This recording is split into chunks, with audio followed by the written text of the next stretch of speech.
Assalamu alaikum wa rahmatullahi wa barakatuh. Walaikum assalam wa rahmatullahi wa barakatuh.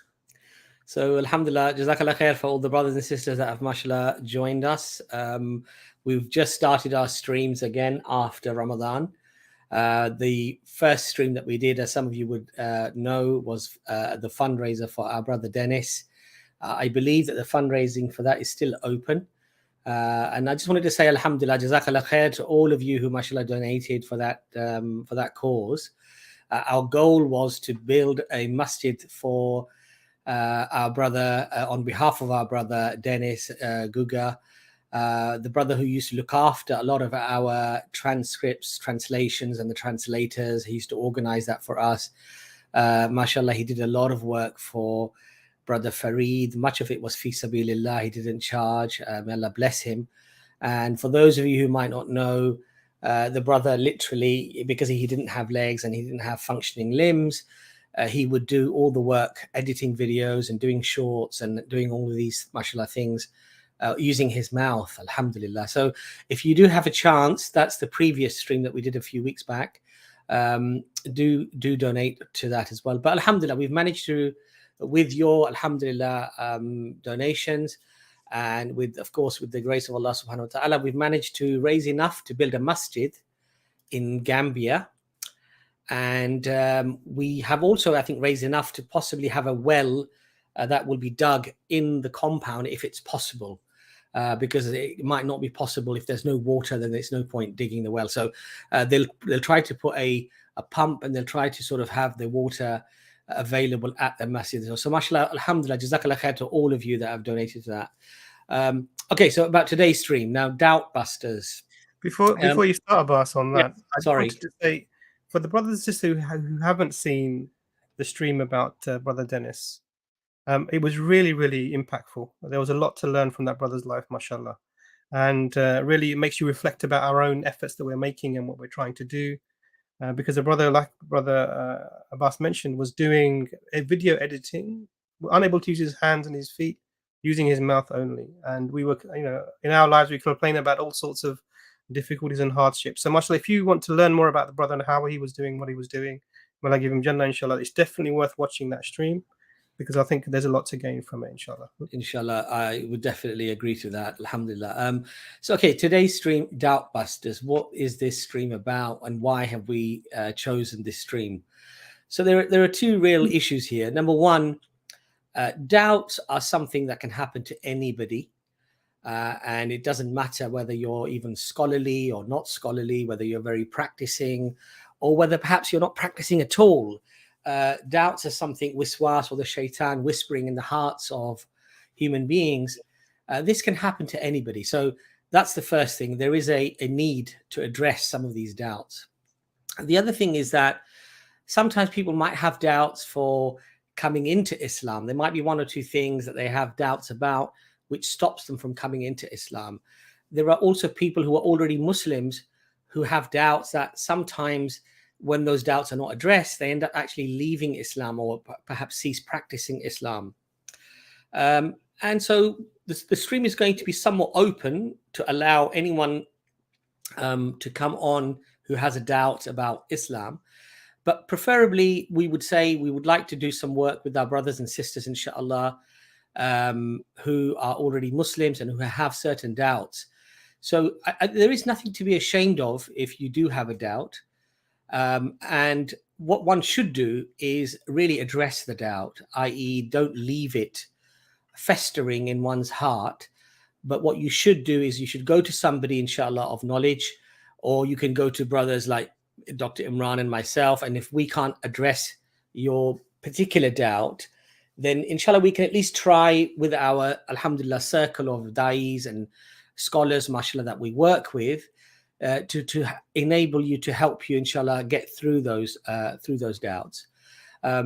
So as I say, the stream is Doubt Busters. Now, we have had in the past, and it's funny because in the park as well on Sunday when we were there, I had one, I had one brother who came up to me and he said, "Brother, I've got an idea for you.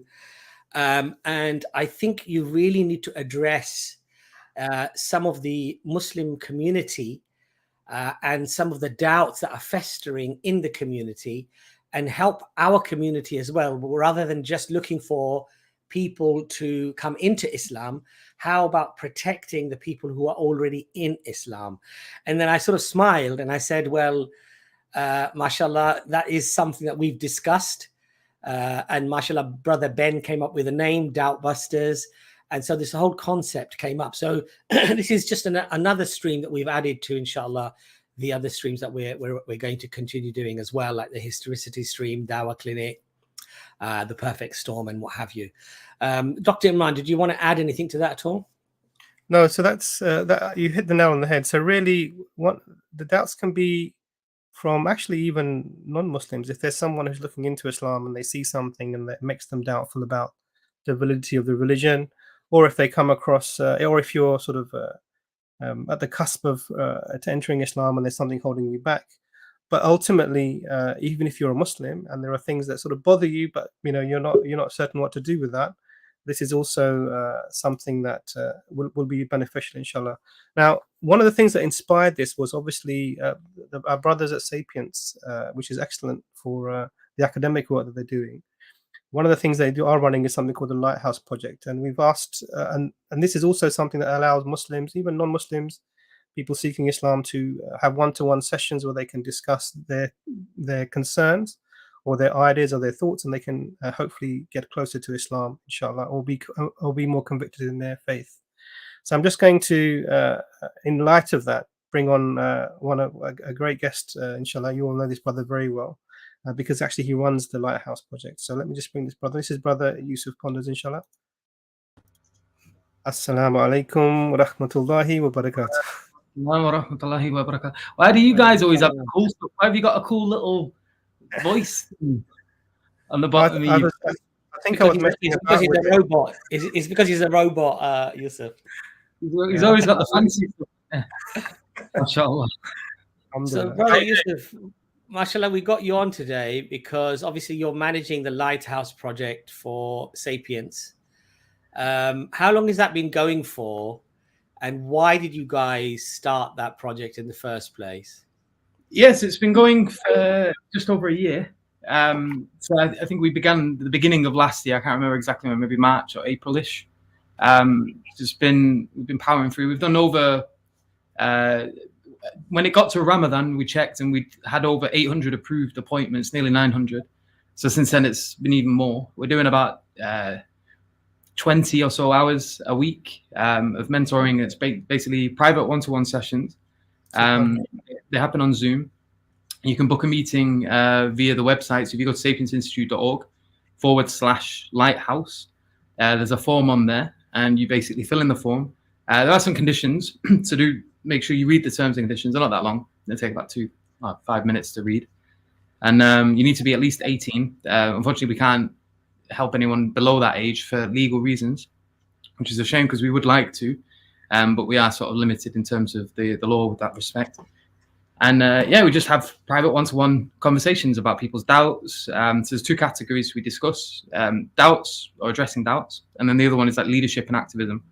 So that's helping people getting into Dawah, whether they're at the very beginning, early stages, and they're not doing any Dawah yet at all, and they just want to know how to get into that.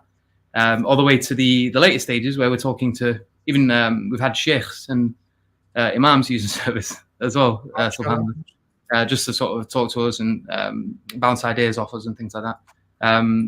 There's even been cases where I've helped people set out essay plans and things like that for Islamic orientated dissertations with university. So it can be quite varied, but generally it's a mentoring service. The main thing we deal with is just addressing doubts. And we, like I say, we do that privately, so it's not like in the public sphere, and people just have that opportunity to speak to us. And Yusuf, so what was behind the thought of starting this project? I know that you've got. Is it true that one of your leads there are basically Hamza Zorsis, brother Hamza Zorsis?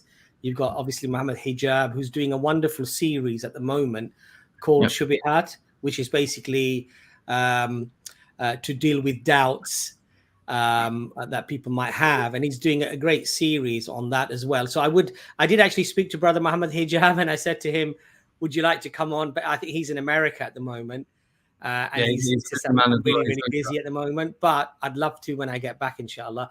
But what I did say to him is that I would, inshallah, it's not even really plugging, I would say it's simply encouraging brothers and sisters to go to an avenue where, you know, you're going to get help, and you're going to be, you know, becoming more proficient, inshallah, in your dawah. So even if you don't have doubts, but it would actually get you in a situation where you'd learn how to deal with those doubts if people were to air those to you. So, but what was a need? Why did you guys, why did Brother Hamza Zorsis and Hijab and you brothers, why did you even decide to undertake this work? It just, I don't know, it felt like it was nice, because even myself, like sort of getting into Islam and sort of moving forward, it would have been extremely nice to have had a service like that where you can just book a meeting. It's all free, so it doesn't cost you anything, and you get private one-to-one like time with proficient dua. So Brother Hamza's one of them. We've got Sheikh Fahad, Dr. Uthman Latif, Abdurrahman from Thought Adventure Podcast. And we've had a few others join as well, but they've had to taper off. We're expanding it into Spanish with Sheikh Idrisi. And we're going to try expand it into Arabic, Urdu, possibly even other languages. The aim is to make it like a sort of a global thing at some point.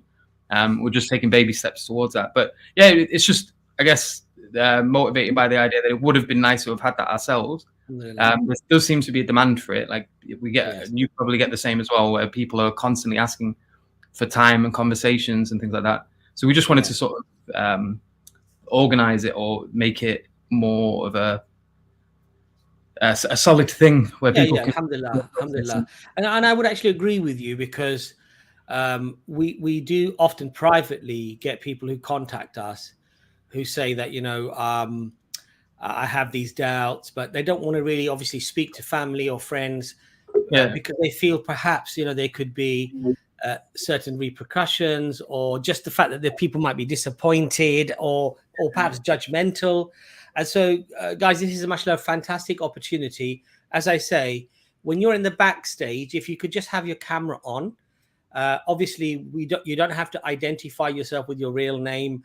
And when you get on, you can, of course, before you come on, we will just tell you that we're going to get you on next. And at that stage, you can switch your camera off. But you're just in the backstage, if you don't mind, we need to sort of verify that it's really you, it's a real person. And then we'll get you on, inshallah ta'ala. Just give me a little wave, brother. Just give me a little wave. So one of the things I wasn't aware of, Brother Yusuf, is this the mentoring aspect of it. So that's fascinating, because there is a lot of people trying to do lots of good things, but we're actually without any guidance, and there's a bit of disjointedness within the ummah. So this idea of mentoring people and helping them, even directing them people a little bit in terms of finding their way. Yeah, because a big issue. Because people pay hundreds of pounds an hour to coaches and mentors in a professional capacity to try and help them with these very same things. And mashallah, you're here is Sapience offering this service essentially for free and to advise people. So I hadn't even, although I was aware of the doubts part of it, I wasn't aware of the mentoring and coaching aspect. Yeah, it's pretty much like anything to do with dawah or like engaging and trying to solve these, because obviously you've got people that are going to be having these doubts, and you've also got people dealing with people who have these doubts. So sometimes we get, like you mentioned earlier, like young men or sisters that are struggling, and they can't really approach their family because the family are not necessarily equipped to answer some of these strange questions. Like with the invention of these gleaming things and the internet, everyone just has access to this abundance of information, and it's very easy for people to become quite confused, and they don't know who to talk to about it or who to approach, and they can often feel quite alienated or alone, and they end up leading these like double lives almost. And the majority of the time, like I would say maybe 80-90% of the time, after just having one conversation, people generally tend to be quite satisfied. And it's usually the same kind of problems that are underlying it. It's this overwhelming sort of exposure to a lot of information, all of these sort of presuppositions that are loaded into them because the Western world to sort of become the quote unquote the neutral. And then it's just sort of guiding them through that and like answering the questions, but mainly trying to help them to equip them in order to be able to deal with these things themselves, rather than just simply answering questions. So we've got a learning platform as well that we use in conjunction with this, and we always advise people to go there, which is learn.sapiencinstitute.org.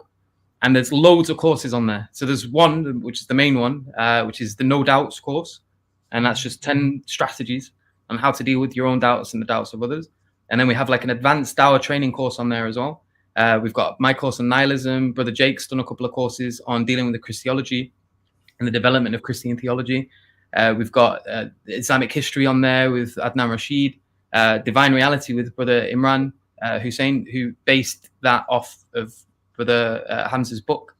We've got loads of courses. Dr. Uthman Latif's done 2 really good ones, one on being human and another one on divine perfection, which is a sort of apologetic back and forth with William Lane Craig. And yeah, so there's a lot of content on there. It's all free, and it's professionally filmed and it's properly laid out. Oh, look who it is.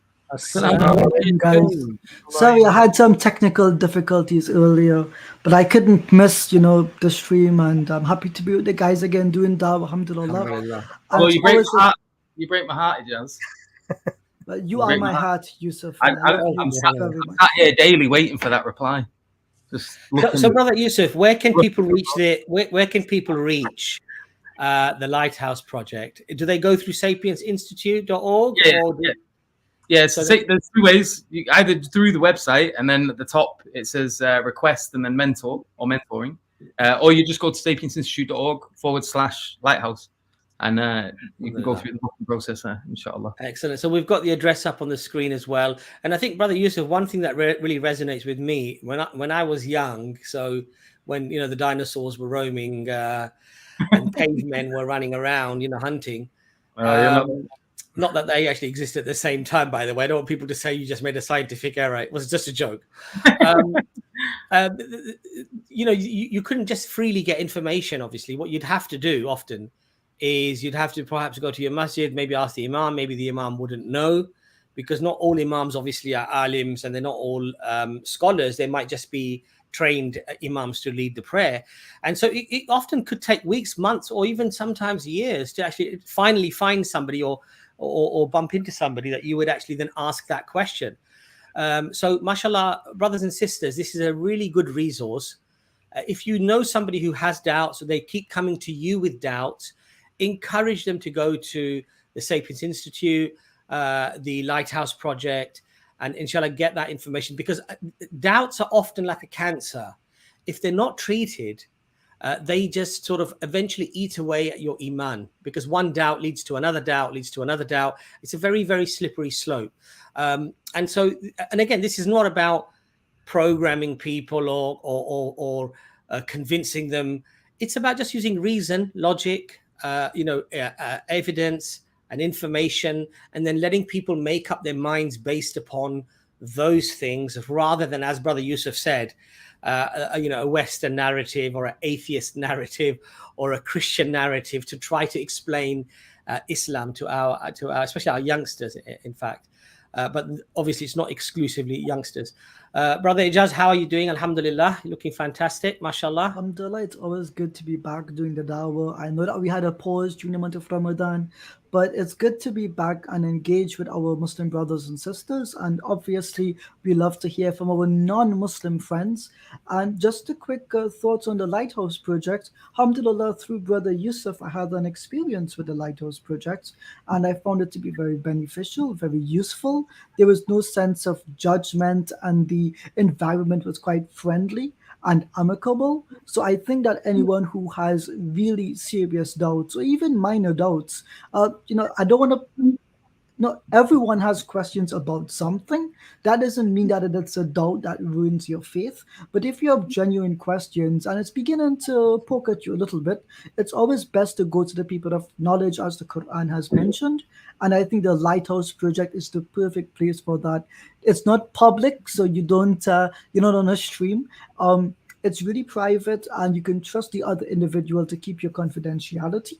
And you can really sit down and ask the questions that you've wanted to ask without this fear of judgment or being looked down upon. And that's really important when you have that vulnerability of asking difficult questions. So I really appreciate the Lighthouse project. No, alhamdulillah. I think that's amazing. I think, inshallah, in some part of the stream, we will discuss some of the causes often that generate these type of doubts, because it's not really a one shoe fits all scenario.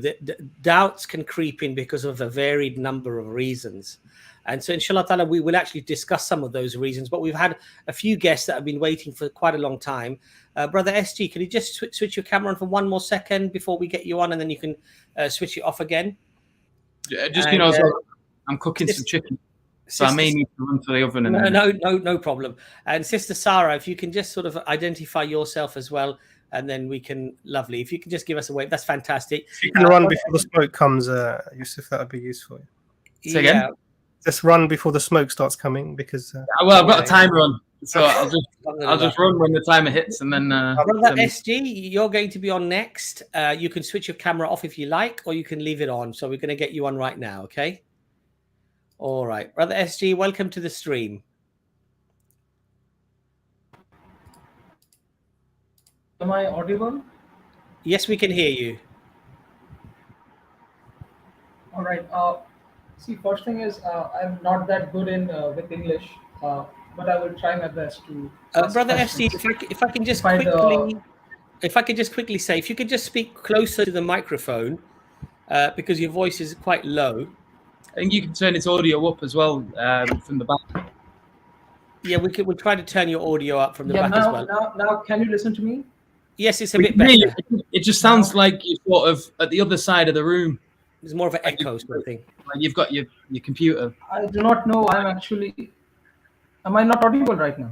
No, you better now. Yeah. We can. It's much better now, brother. Go and ask your question. Can I first ask you, brother? Are you Muslim yourself? No, You're not Muslim. And if you don't mind me asking, were you ever Muslim, or were you not Muslim? No, I was Muslim. Okay, all right, not a problem, brother. So I'll ask your question then. All right. The first thing is that what I said earlier was that I am not that good with English, so pardon me if I do anything wrong. So that being said, let me ask my question. My question is on Quran 51.56. Yeah, 51. You're getting interrupted here, bro. I'm opening. Your signal's cutting. Your voice is cutting out, SG. What verse? Brother SG, your voice is cutting out. Chapter 51, verses 5 to 6, I think. Chapter 50. Can you confirm, SG? Is it chapter? Go ahead. Chapter 51, 56th verse. 56, okay. Yes, what's your question about it? Let me open it. Yeah, it reads, and I'll just read the verse for everyone's attention. So, here, it's. Let me just read the verse for everyone so they're aware of what we're discussing. It says in the Dr. Mustafa Khattab, the Clear Quran translation, I did not create jinn and humans except to worship me. Yeah. So my doubt is that Allah has created humans and jinns to so that we worship Him, right? So He commands us to worship Him. It means that He wants to get worshipped, right? Am I right? I mean, just because He wants to get worshipped, that's why He commands us to worship. Am I getting it right? So I wouldn't say that Allah needs us or wants us to worship Him, but He prefers that we do worship Him. In fact, in the second verse, the verse after that, it's the exact same thing. It says, verse 57, I seek no provision from them, nor do I need them to feed me.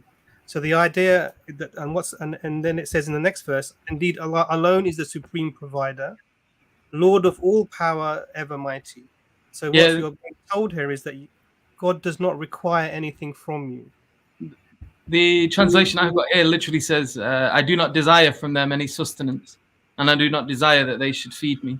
So that's pretty much, because you're reading that one verse 56, and straight away you're inferring something that's not necessarily inferred from it. And in fact, it is answered if you just read one more verse.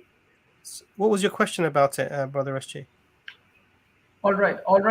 So let's say before even a single creation, when Allah was alone, at that time, why did He create? Obviously, He created thinking that we have to worship Him, that He wants. I mean, do you understand what I'm saying? I'm unable God to never say it in English. says. I mean, when He was alone only.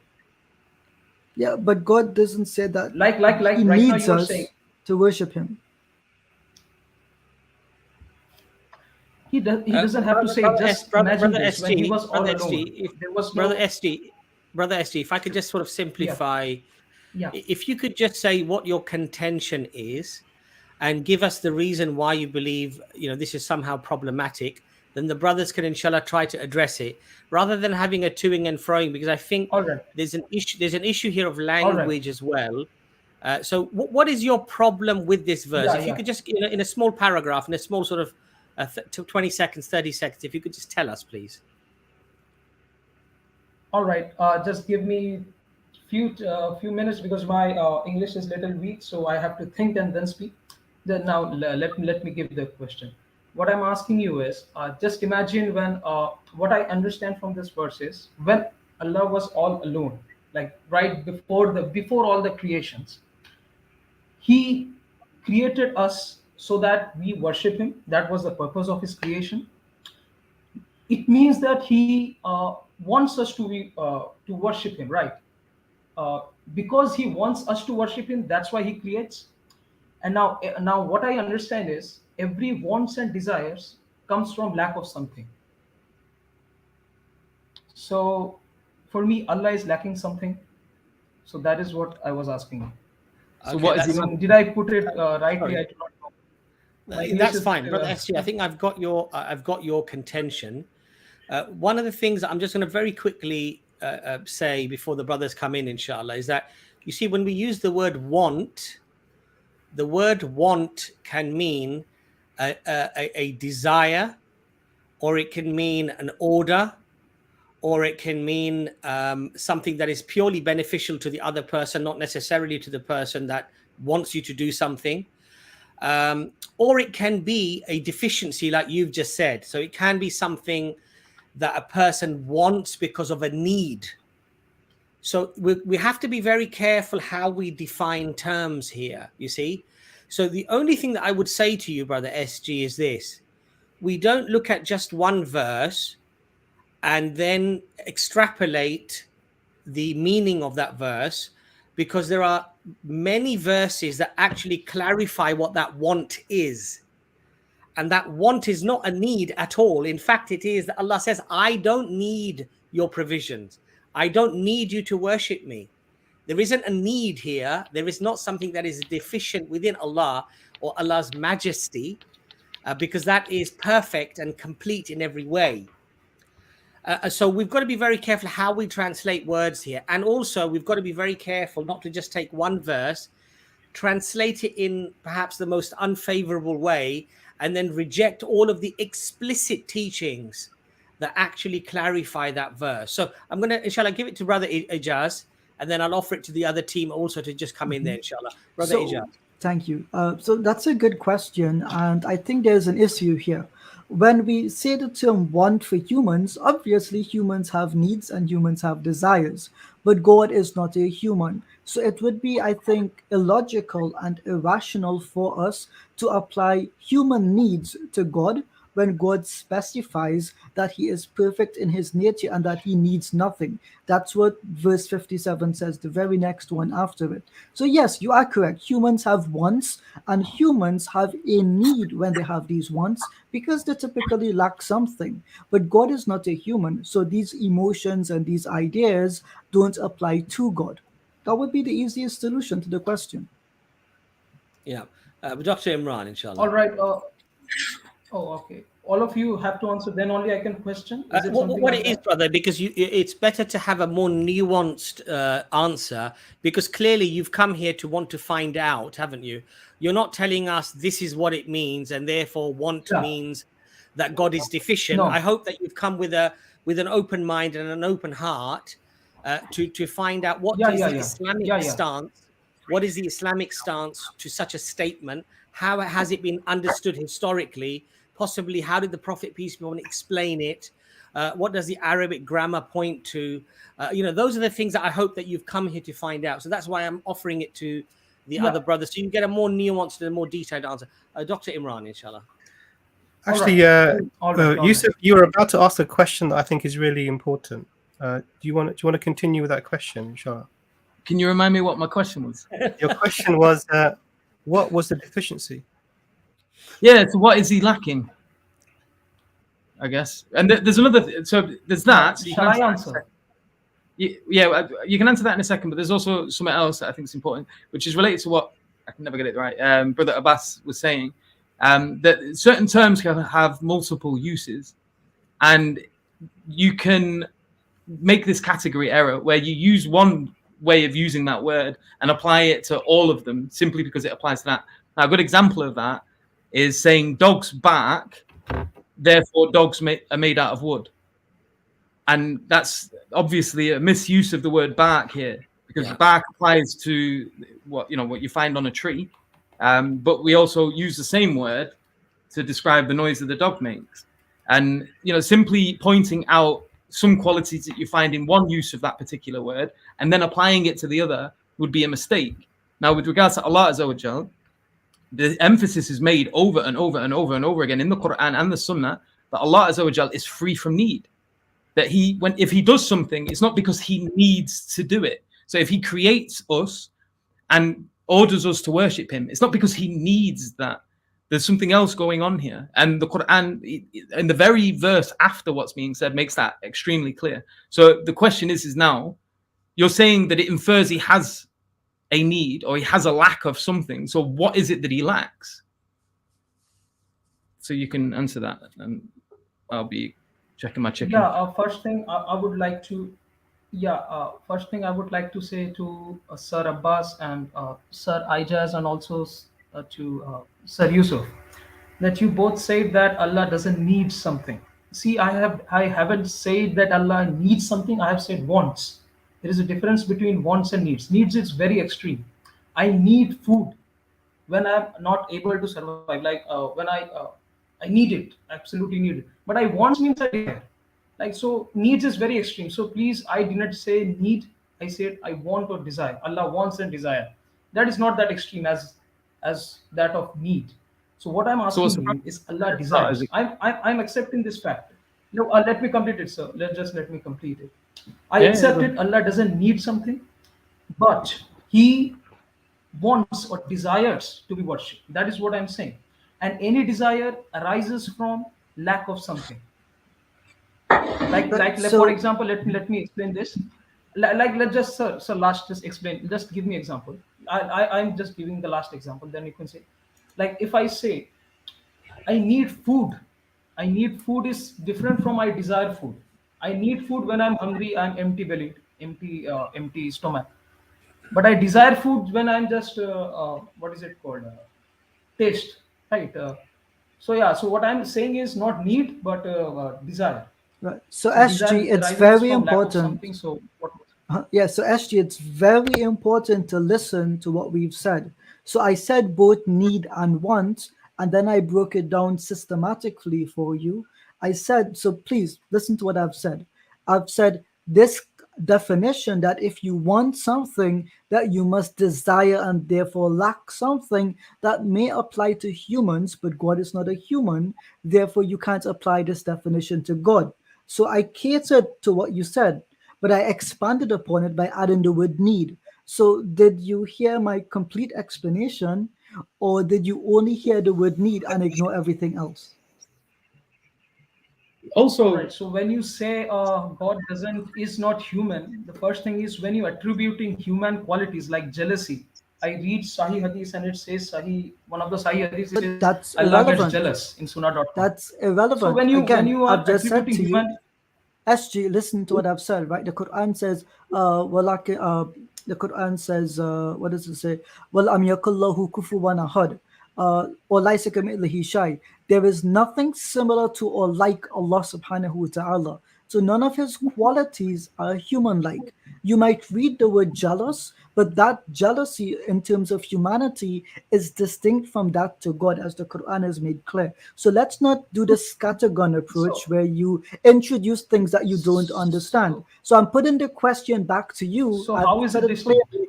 Please listen carefully. The Quran says in Surah 42, verse 11, وَلَيْسَ كَمِثْلِهِ شَيْءٌ. It says in Surah 112, ayah 4, وَلَمْ يَكُنْ لَهُ كُفُوًا أَحَدٌ. There is nothing, there's no entity similar to or like Allah subhanahu wa ta'ala. So any terms that refer to qualities that you might assume to be equal to that of a humans, that is not the case. That is your mistake, right? The Quran makes the claim that none of our qualities can be like Allah's.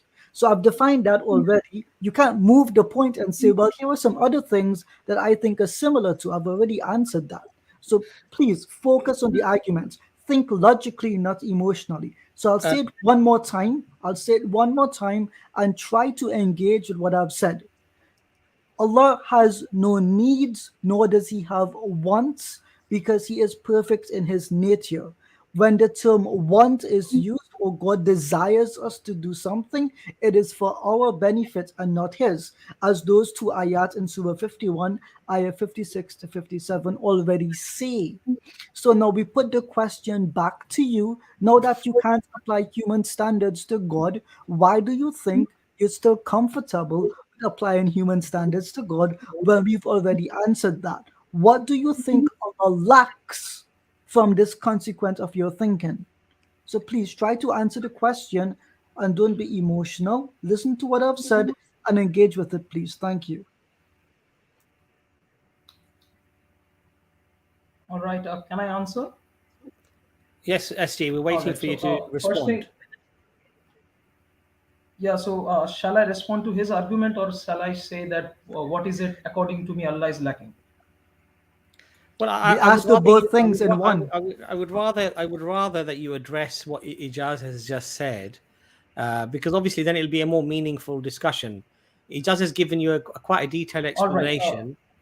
So if you could respond to that, and what I'd like to do, SG, is rather than delve into lots of different hadith and lots of different, because there are lots of guests waiting, I'd like to deal with this particular issue that you'd raised, which is want. And now Ijaz has addressed that. What's your response to him? yeah, I was saying that first thing is he said that jealousy is different. As Hadith says, jealousy is something different. It is not similar to SG, human. I want to understand from it how is it different. SG. And second thing is, SG, I would Yeah.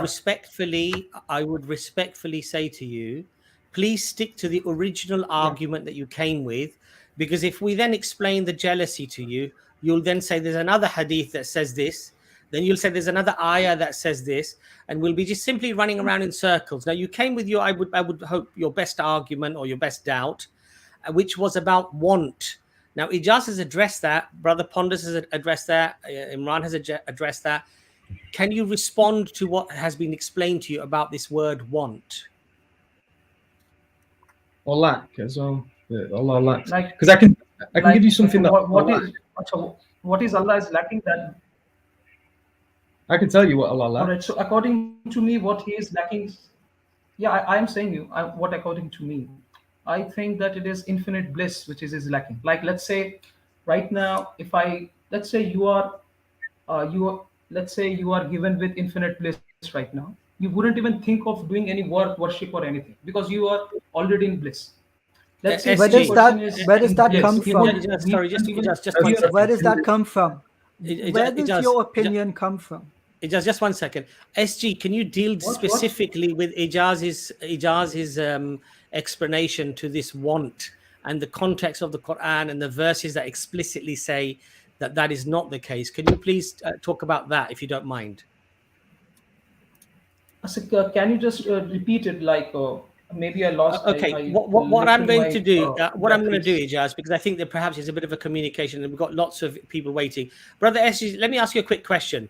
If there was a bottle of poison on the table, and I don't want you to take the poison, and I don't want you to take the poison because it's going to harm you, does that mean that I'm deficient in some way? Yeah. Why? I So he would be lost you. more. Okay. No, I'm Sorry. actually lost you. Can What I'm saying to you is, if there's a bottle of SG, if there's a bottle of poison on the table, and I don't want you to take the poison, does that mean that I'm somehow deficient in some way?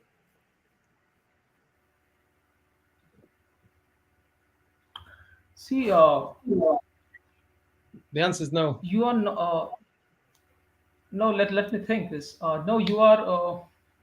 No, you will be recommending this because I exist, right? Because I am existing. I am asking. That's why you are advising me to do that. Allah can advise me. I have seen, sir. Let me answer, sir. Just 1 second. I am asking about Allah when nothing was creating, so He doesn't have to think about benefit of us, because if He don't exist, there is no question of benefit, right? Address what he said. So if Abbas doesn't want you to drink the poison, or he just wants safety for you, in that, like he says, I don't want you to drink that, or I want you to avoid that, because you can explain wants in terms of negations as well. So him wanting you to be safe can also be expressed as him not wanting you to drink the poison. So is that an expression of a lack in him, in that if he didn't have that, if he lacked that desire for your safety, or lacked that desire for your not wanting for you to drink the poison, would that make him more complete? Yes or no? Would he be more of a complete? I would say if answer the question. The reason why he is deciding, sir, some answers cannot be directly given in yes and no. We have to explain the context.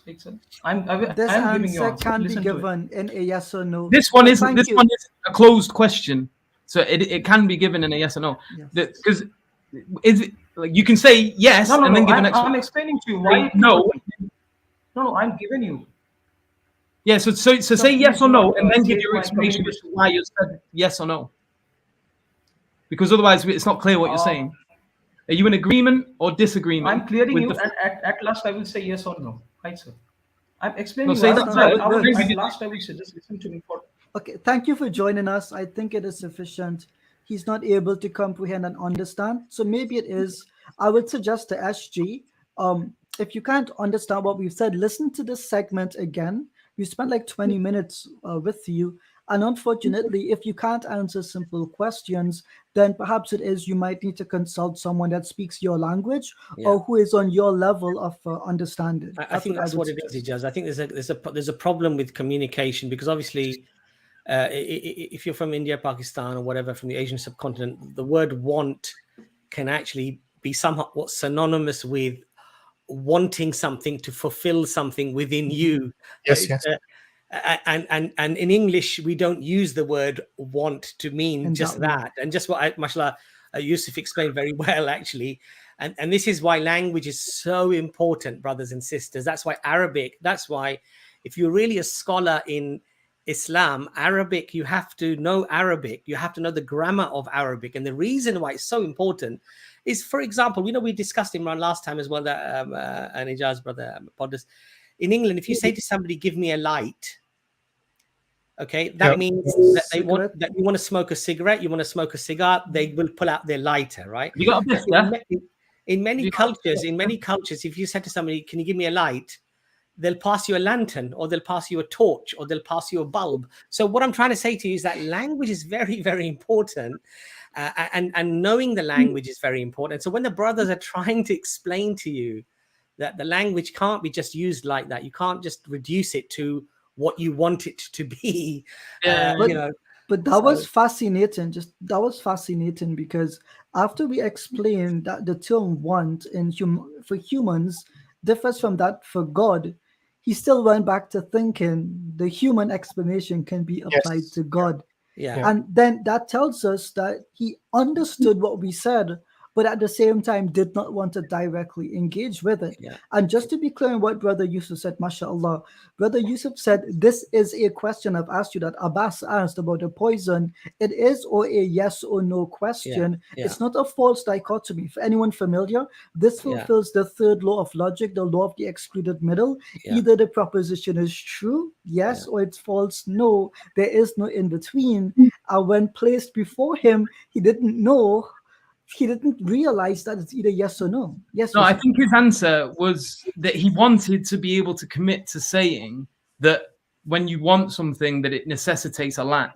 But then, even then, like we can say Allah lacks things, so we can say Allah lacks needs. So even this notion of saying that Allah lacks something isn't necessarily problematic. You got to ask, well, what is it that He lacks? Yes. And why would that then be a problem with regards to His perfection? In fact, in Aqidah, there were negative attributes which we can apply to Allah subhanahu wa ta'ala, right?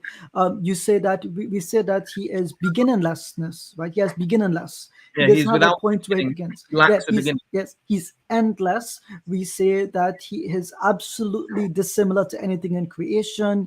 We say that He's self-subsistent. These are the things what we call the negative attributes, because if you apply the opposite to them, then it's irrational to apply it to Allah subhanahu wa ta'ala. So this is if you don't study foundational Aqidah, then these weird questions can't be answered. But if you study it, it's like no-brainer. We have no hesitation. We didn't need time to answer it. We knew the answers instantly. Alhamdulillah. But also, Ijaz, just one thing there, because obviously this word want, even in a human context, like I explained to him about the poison, if I don't want you to take the poison, does that mean I inherently have a need or a want? No. There's a terrible consequence to that as well, because if he affirms that you do, then he is implying that if you lacked that desire, you would be complete. So if you didn't care about whether or not he drank the poison, that's somehow you'd be in eternal bliss if you didn't care. That doesn't make any sense. Like why would a being that doesn't care for the safety of others be more perfect than one who shows concern? Yeah, and we know from Surah 13 that Allah says that in the remembrance of Allah do the hearts find rest. So for human beings, for us to be complete and to be content with our existence, we need to be worshipping the Creator. And so actually this worship is fulfilling something in us that's required. And this is, if anything, it's like it's the opposite of something that Allah needs. He clarifies that within the verse that he quoted 2 verses afterwards. And it's something that we need. This is our spiritual sustenance, subhanAllah. And it's ibadah is a shield for the believer. It protects us from many things. Like how many times has someone been protected from sin because they didn't want to break their wudu or their ghusl? And you know this idea as well that prayer, because this is another doubt that comes up quite often, is why do we pray? Why does Allah care if we pray? As if prayer can be isolated to just that moment where you pray or do not pray, as if it has no larger consequences on the individual or on the community or on the society as a whole. And that's just not true. When you're praying properly and it brings you peace and it calms you down and it gives you moments of reflection and self-reflection where you're relating yourself to your Creator, you're thinking about things you may have done wrong that you need to seek forgiveness for. You're constantly in this process of trying to perfect yourself. And when you lack that constant, because this is daily, 5 times a day plus, where you're made to do this, and you know, if you're doing it properly, if you approach the prayer calmly as a moment to sort of leave the dunya behind, there's untold benefits that come from that has a direct impact on the individual. And we're not isolated things. We are social animals. We are related to people. We have these connections. And depending on our own states, that's going to have an impact on the people around us. And so people, obviously, there's going to be people who pray that are still not good people, but that's probably because they're not really taking it. They're just doing the actions and they're not focusing on the internalizing aspect of it. Just one quick comment before we move on to the next guest. It's that if that is the question that led this person to become an ex-Muslim, I seriously I'm concerned about the ability to reason, because if that question can be answered so easily by us, then don't I think he was- suspect there was something was he more Muslim? behind that. Was he previously a Muslim? He said he gave the answer that he was. Okay, I didn't realize that. Yeah, I but he think- did give Hindu vibes when he was saying about his other things. He mentioned, Eternal bliss. Yeah. yeah, the eternal bliss was very, I think the thing Hindu vibe. fundamentally, guys, is that and this is why knowledge, or at least basic tenets, basic knowledge, foundational knowledge is so important. Because if your foundation and your foundational knowledge is to understand the Quran, understand the Hadith, that Allah is free from all needs, and that in fact anything that Allah asks us to do is to benefit us and not to benefit Allah subhanahu wa ta'ala, then many of these doubts in terms of why do we have to pray, why do we have to fast, why does Allah care, all of those questions get answered, because fundamentally everything Allah has instructed us to do is for our own benefit. It doesn't benefit or decrease Allah in anything. And when you have that foundational concept imprinted in your heart and in your psyche, it answers all of these questions. But let's get Sister Sarah on, inshallah. She did identify herself. Brothers and sisters in the back chat, if you could just leave your cameras on, and then once we've identified you, before you do come on, we will give you a time opportunity to switch your camera off. But Sister Sarah, welcome to the stream. Assalamu alaikum. I just wanted to, I don't have no doubt actually, I just wanted to talk about the Lighthouse project. Yeah. How to say that? Sorry, my English is not very good, so I'm not a native speaker. So I booked an appointment, I think 2 months ago, and I didn't get any answer. And I'm not saying this to blame, to put any blame on you or anything. I just wanted to say that in last February, I didn't know nothing about your channel, EFDawah, or the Lighthouse, or the Thoughts Adventure podcast or anything. What happened is, it's a little bit embarrassing to say, but what happened is that I was on kind of online dating website, not dating, matrimonial for halal marriage. And I met someone who was a revert, and while we were talking and everything was serious, this person decided to go back to Christianity. So I started like trying to help this person. I didn't have no other interest but to help this person stay in the deen. I mean, I gave up on getting married or anything. And I didn't have strong knowledge about Christianity or anything. So I started searching online, and this is how I discovered the EFDawah lives about dismantling the Bible and everything. And I learned a lot. And I would like to thank you so much for all the knowledge that you're sharing online, either on EFDawah or on the Thought Adventure podcast too. What happened is that this helped me. I was kind of a very liberal Muslim before, and while discovering your channels, I became my iman in my faith became very strong. So I guess that there's always a good side to anything that we think that is a bad side that happens to us in our life. What I just want to tell you is that I try to get to talk to you live and to explain the problem to you before losing that person totally.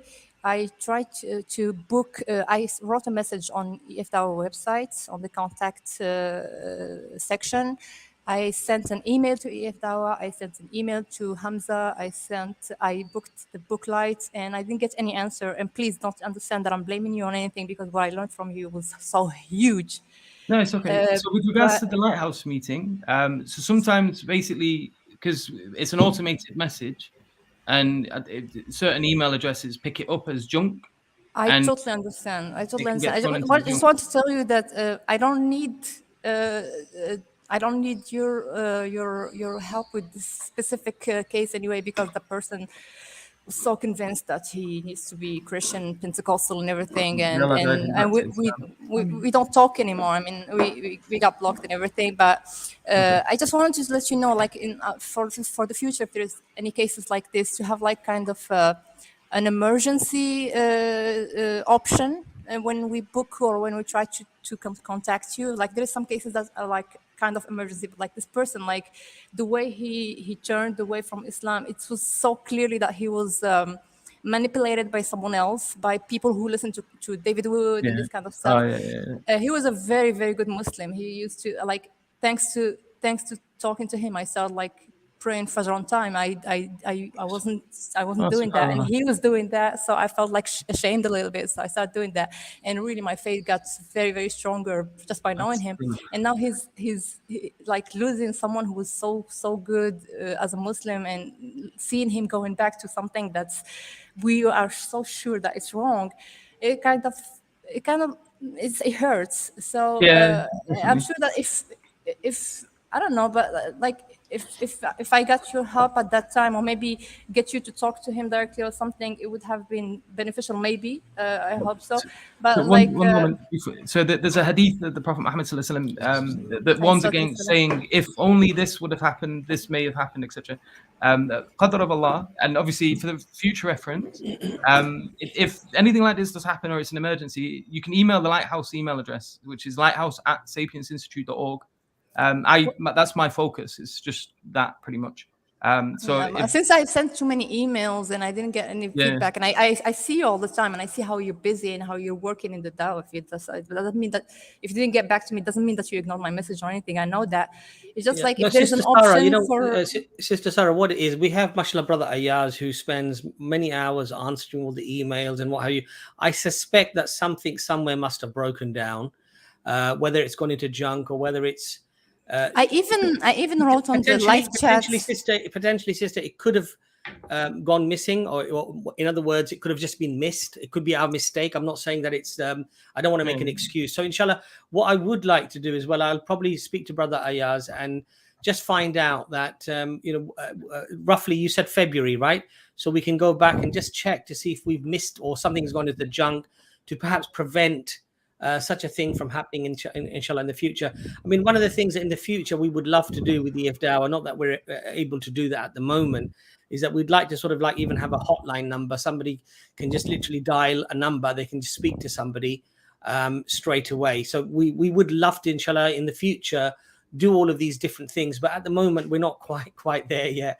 But Sister Sarah, jazakallah khair for your kind comments. And inshallah remember us in your dua as well, inshallah. And all the time I pray for you all the time. Sister, Qadr Allah, because it could be sometimes that Allah uses somebody else to actually bring you more into Islam and make your iman stronger. So Brother Yusuf is perfectly correct in saying that we shouldn't say what if. May Allah forgive. Thank you for the reminder, actually. May Allah forgive all of us, because I certainly do that as well sometimes. So may Allah forgive us as well. And forgive us as well for not getting back to you sooner. But I just want to remind you. Don't say forgive us or sorry or anything, because what I learned from you guys, all of you, is so immense that I pray for you all the time. Thank you. I want to give one more reminder. So there's the verses in the Qur'an about Noah alayhi salam and his son. So he was a prophet of Allah Azza wa Jal, and even his son refused to get onto the boat and went astray. And that broke Noah alayhi salam's heart as well, to the point where he was pleading with Allah Azza wa Jal. And Allah ended up, I don't want to maybe say rebuke, but told him to stop asking for his son. And obviously that was something that broke his heart still, but he was a prophet of Allah Azza wa Jal, and he understands, he submitted. And Allah said, he's not from you, you do not know what was in his heart. And so we've got to remember that sometimes as well, that we want things to happen a certain way, they don't always happen. And it was the same with the Prophet Muhammad sallallahu alaihi wasallam, with his uncle Abu Talib, who, as far as we know, died as a disbeliever. And the Prophet Muhammad sallallahu alaihi wasallam loved him, and the Quran makes it clear that he had a close inclination to his uncle, and that he did care for him. But this Allah tests us. Thank you so much for these reminders. I am aware of these stories, and I don't care so much about this thing that happened to me. The reason why I called is just to try to suggest this emergency option. But actually, I'm so grateful to have been through this experience, because otherwise it wouldn't have been awakened me this way, that I wouldn't have strengthened my faith this way. So I'm great. Diamonds are made through I wouldn't have pressure. it done otherwise. Jazakallah khair, sister. Jazakallah khair. Thank you so much. Jazakumullah Assalamu alaikum khairan, wa and rahmatullah. assalamu alaikum wa rahmatullah. Wa alaikum salam. Wa alaikum wa rahmatullahi wa barakatuh. I mean, alhamdulillah, it's quite humbling because when people, and we do meet many Muslim brothers and sisters who, mashallah, you know, they hear some of the other channel. Brother Yusuf's got his channel, Brother Ijaz has got his channel as well, mashallah. Dr. Imran, mashallah, is constantly putting stuff out. I'm the lazy one here. But there's so many other brothers as well and sisters who are doing dawah out there. And, you know, one of the things about the dawah is that it's not just to invite the non-Muslim into Islam by showing evidence and giving rational arguments and for the evidences of Islam and what have you. It does, alhamdulillah, have an effect on us Muslims as well, because for us as well, even, you know, myself, I would regard as a sort of trainee da'i. You know, you constantly get asked questions and you go away, you learn, mashallah, and alhamdulillah, it helps us as well in a great way. So how can you be a trainee da'i when, mashallah, the nur from your shirt, it's you know, the nur from my shirt. Yeah, that's quite true. Alhamdulillah. So I think Brother Adeeb did have his camera on. So we're going to get you on next, Brother Adeeb. Brother Adeeb, Yes, welcome to the stream. Wa alaikum assalam wa rahmatullahi wa barakatuh. Can you guys hear me? We can hear you loud and clear. Yeah, fine. Thanks for letting me in. I'm calling from India. And my question was basically regarding the Muslim situation in India. So, as you know, there's a strong propaganda in the country since the election of the right-wing extremist party. And they've been successful in terms of using religion, especially Islam, as a tool to spread hatred. And as a result, people are becoming more liberal because somehow they think that if they abandon religion, then everything will become all right. So according to you guys, what should we do to kind of strengthen our Iman and our Muslims like intellectually? So it's not been my experience that Indian Muslims in general are choosing to become liberal because of the BJP being in power. That may be the case in some pockets, but I don't see this as a general trend. For the people I've spoken to in India, and I have many relatives from there, I'm a descendant of Indians, right? I'm West Indian, basically. It seems to be the case that I see Muslim sisters and brothers becoming stronger in the deen and choosing to challenge both legally and politically the decisions against them. Like, for example, the hijab cases where the sisters were not allowed to write their exams. Rather than taking off the hijab, mashallah, they took the case to the courts to try to pursue a more reasonable end. Unfortunately, the courts have become caught up in this political storm, but I don't see Muslims becoming more liberal. As to advice in this regard, I would actually, we have to be careful here because we're not here to encourage people to do anything negative, but we also want to protect our Muslim brothers and sisters. So what is important here is that Muslims must have a strong sense of community, meaning that we must support each other. If a sister is not being able to write her exams because the school's administrator is not allowing her to do so, join together with reputable Muslim organizations that can challenge that legally, that they can protest civilly and within the confines of the law. We need Muslims to stand together because it's easy to pick on one person, but it's not so easy to pick on a community that stands up for itself. So yes, protest, have marches, organize, write letters to the media, promote yourselves on social media, and share great Islamic knowledge. This perhaps is the best thing. But there is one more thing as well. Do not lose hope in Allah subhanahu wa ta'ala. I would suggest that Muslims continue to perform their salah, especially in the Jama'ah, right? If they see that Muslims have not become, less religious because of the persecution of them, but rather the Muslims continue to fill the masjids, and the Muslims continue to perform their salah, and they continue to recite the adhan out loud, and they see that Muslims continue to adhere to the deen, this will diminish the strength that they have. In fact, there was an ayah in the Qur'an that speaks to this, right? The Jews of Khaybar behind their fortresses what does Allah say about them? That even though they're behind these fortresses, they're not united and their hearts are weak. So if Muslims were to employ a means of being steadfast and organizing themselves and standing firm together, then there is nothing that the Muslims in India cannot realistically and legally overcome by the will and permission of our Lord. So that's where I would rest. You know, Brother Adeeb, also one of the hadith of the Prophet ﷺ is that Yes. there will come a time when for a Muslim to hold on to his Iman, to hold on to his Islam, will be like holding on to a hot coal. Right. In other words, the circumstances, the environment will become so difficult for the Muslims that it will be really, really difficult to hold on to your Islam, to hold on to your Iman. So we need to know also, brother, that these things have been foretold, that Muslims are going to go through great trials and great tribulations.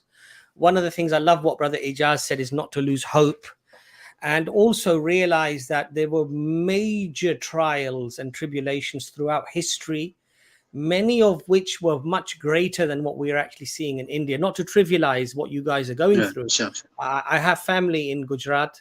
My parents are both born in Gujarat, in Surat, and in Randir, and I still have some family there. I have a lot of family in Pakistan because many of them moved to Pakistan after partition. So both countries are very dear to me, and the people are obviously dear to me, and I would want good for both of these countries, for India and for Pakistan, and good for all of its people. But you are indeed in a very difficult time there. But inshallah, don't lose hope. Inshallah. And leaving Islam is never the answer, because Correct. the help of Allah and the connection with Allah is worth more than the connecting to the entire world and all its people. If you have Allah with you, it is better for you than if you have the entire world and its people and its jinn and its ins and its animals and everyone on your side. It is still better for you to be with Allah subhanahu wa ta'ala. So may Allah make things easy for you, brother. I really feel for our brothers and sisters there. But remember that be steadfast, like Brother Ijaz said, in your deen, inshallah. Be united, form groups to organize yourself, to be able to do things within the legal framework, within what is what recognized recognized in the worldly setting as what is reasonable to defend yourselves. You should organize yourself, and you should do so obviously within that legal framework. We have to be very careful how we word things here. But what I would also say is your ulama, your scholars, mashallah, your senior scholars, your senior ulama, be connected with them as well, and listen to people who are in leadership, who have, mashallah, the knowledge of Islam, and have the knowledge, are educated academically as well, so they can formulate strategies to be able to, inshallah, deal with this. Just go for it, Yusuf. Yeah, so I just sort of, I always do it the wrong way. Piggybacking off what Brother Abbas was saying, that the victory is definitely through education, and a huge emphasis on reading about the life of the Prophet Muhammad sallallahu alaihi wasallam and the Sahaba and what they went through, and like just keep in mind of the struggles that they had to endure in that early period of Islam, building up to its inevitable victory, and the things they had to go through. They went through boycotts. They were tortured. You think of the Bilal radiallahu anhu is a perfect example of just perseverance in the face of oppression. They had him in the desert. Like I'm a weakling when it comes to walking on sand in England, and like my toes start hurting, and I'm like tiptoeing like an absolute idiot. And you've got Bilal radiallahu anhu. He's being placed in the desert in the heat of the sun in the middle of the day with a rock on his chest. And even then, he didn't submit to their requests. And so, you can find a lot of strength in reading these stories and about what they put up with and about what they went through and how they got victory in the end despite that. And people lose hope a lot when the odds seem to be against them. But, the Prophet Muhammad sallallahu alaihi wasallam is an amazing example here of someone who just didn't lose hope despite the odds looking, there's I've been watching a few videos because I do the subtitles for EFDawah, And the one I'm watching at the moment is one where Brother Abbas is talking with another brother who was interested in Islam. And one of the examples that he came up with was pretty brilliant. And now I'm wanting to say it, it's completely slipped my mind. But it couldn't have been that brilliant then. No, it was. But I rambled and then my mind slips because I'm getting tired. It was so brilliant. I can't remember it. No. It's the one where you're talking. I can't even remember the name of it. It's the one where Brother Muhammad mentions the knocking star. All right. And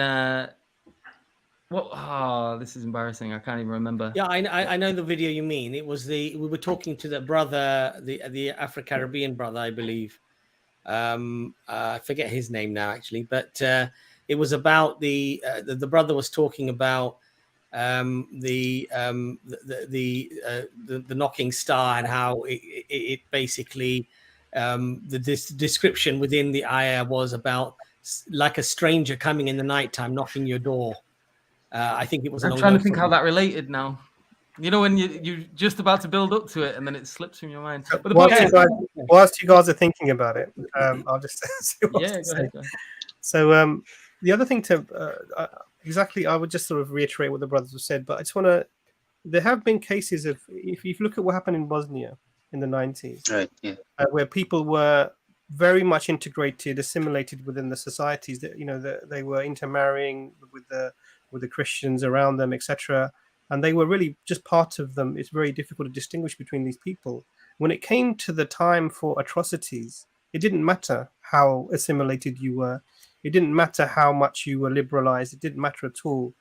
If you were a Muslim in any way whatsoever, even by association, you were a target and you were targeted. So letting go of the deen is not something that will help you, because in the end, you will not be accepted, in the sense that there will be this suspicion about you and you will be this sort of other that's trying to fit in. You'll never have any respect at all. Mm-hmm. And I think that what Brother Ijaz mentioned about the organization, and I think everyone's reiterated that, there are, mashallah, 200 million Muslims plus in India.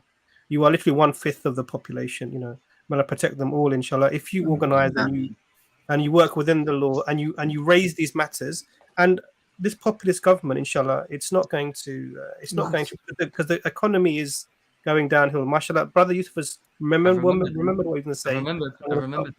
So it was the bit where he was talking about how they were being invaded by an army 10,000 strong, and even in that moment they were outnumbered by a lot. Like it was something like 3-1 or something silly. And you've got this army approaching, and everyone's expecting that, like, how are we going to defeat this? And the Prophet Muhammad sallallahu alaihi wasallam, when this was happening, was telling them how what they were going to inherit, how they were going to end up being the inheritors of the lands of Persia and of Rome, and the bracelets of one of the kings of Persia was going to be in the hands of one of the Sahabi. And there's just this, like, just pure hope, just knowing that Allah is with them. They had that belief. And so despite the circumstance, despite how, like, detrimental it looked, despite how outnumbered they were, they had faith in their hearts. And education about the religion, learning more about the life of the Prophet Muhammad sallallahu alaihi wasallam, about the Sahaba, the things that they went through and they dealt with and what they overcome. That's key here as well. And also just educating the Muslims in general more about Islam, because sometimes we can go astray and we start doing things we shouldn't be doing, seeking help from other things that we shouldn't be seeking help from. And you find these issues sometimes within subcontinent communities where they're not necessarily practicing Islam properly. There's a lot of cultural things, and trying to educate Muslims and perfect that as well might be a means by which they can gain victory. So education is key here, I think, and just trying to focus on that. And in doing that, you're going to do exactly what the brothers have been saying as well. You're going to be instilling this community sense where you're gathering together in order to learn together. And you're going to build bonds in that process as well. And inshallah, obviously, increase the knowledge of everyone around you, and you'll all reap the benefits of that. Could I just read two passages from the Quran just to help with this? This is not the first time in history that Muslims find themselves the target of repressive and oppressive governments. And the Quran is replete with examples and advice, not from us, but from Allah subhanahu wa ta'ala, He who knows everything. And so I would draw your attention to Surah 48, Al-Fath, the Triumph. It's the last ayah, ayah number 29. It's potentially my favorite ayah in the Quran, but I think it's essential to hear what it says. Just quickly, it reads, Muhammad is the messenger of God, and those with him are firm with the disbelievers and compassionate with one another. You see them, the Muslims, bowing and prostrating in prayer, seeking God's bounty and pleasure. The sign of brightness can be seen on their faces from the trace of prostrating in prayer. This is their description in the Torah. And their parable in the gospel is that of a seed that sprouts its tiny branches, making it strong. Then it becomes thick, standing firmly on its stem to the delight of the planters. In this way, God makes the disbelievers in this way, God makes the believers a source of dismay for the disbelievers. To those of them who believe and do good, God has promised forgiveness and a great reward. So this ayah basically says, individually, when you come together, it is a dismay for those who seek to persecute you, because when you're one by one, they can pick you off. But when you stand together, they thought that they could exploit your weaknesses by dividing you. But the Muslims in India must remember that they were Muslims and their allegiance is to Allah subhanahu wa ta'ala. So it doesn't matter the oppression that is done towards you guys. Do not lose hope in Allah and stand firm with each other. If your brother or sister is being persecuted, give them support and protect them, shelter them and aid them. Do not allow your fellow Muslims to fall into this trap of being misled and of being, picked off one by one. Secondly, there's another ayah in the Quran. It's Surah 59, ayah 13. I'm just going to read from 13 to 17. 13 to 17. It speaks about a group of people, the munafiqeen, the hypocrites, and also the disbelievers who sought to weaken the Muslims. Here's what it says. Indeed, there is more fear in their hearts for your believers than for God. That is because they are a people who do not comprehend, meaning the disbelievers. Secretly, they have more fear and worry about you guys, and they're expressing this fear and worry in persecuting you. So it says, even if they are united, they would not dare fight against you except from within fortified strongholds or from behind walls. Their malice for each other is intense. You think they are united, yet their hearts are divided. That is because they are a people with no real understanding.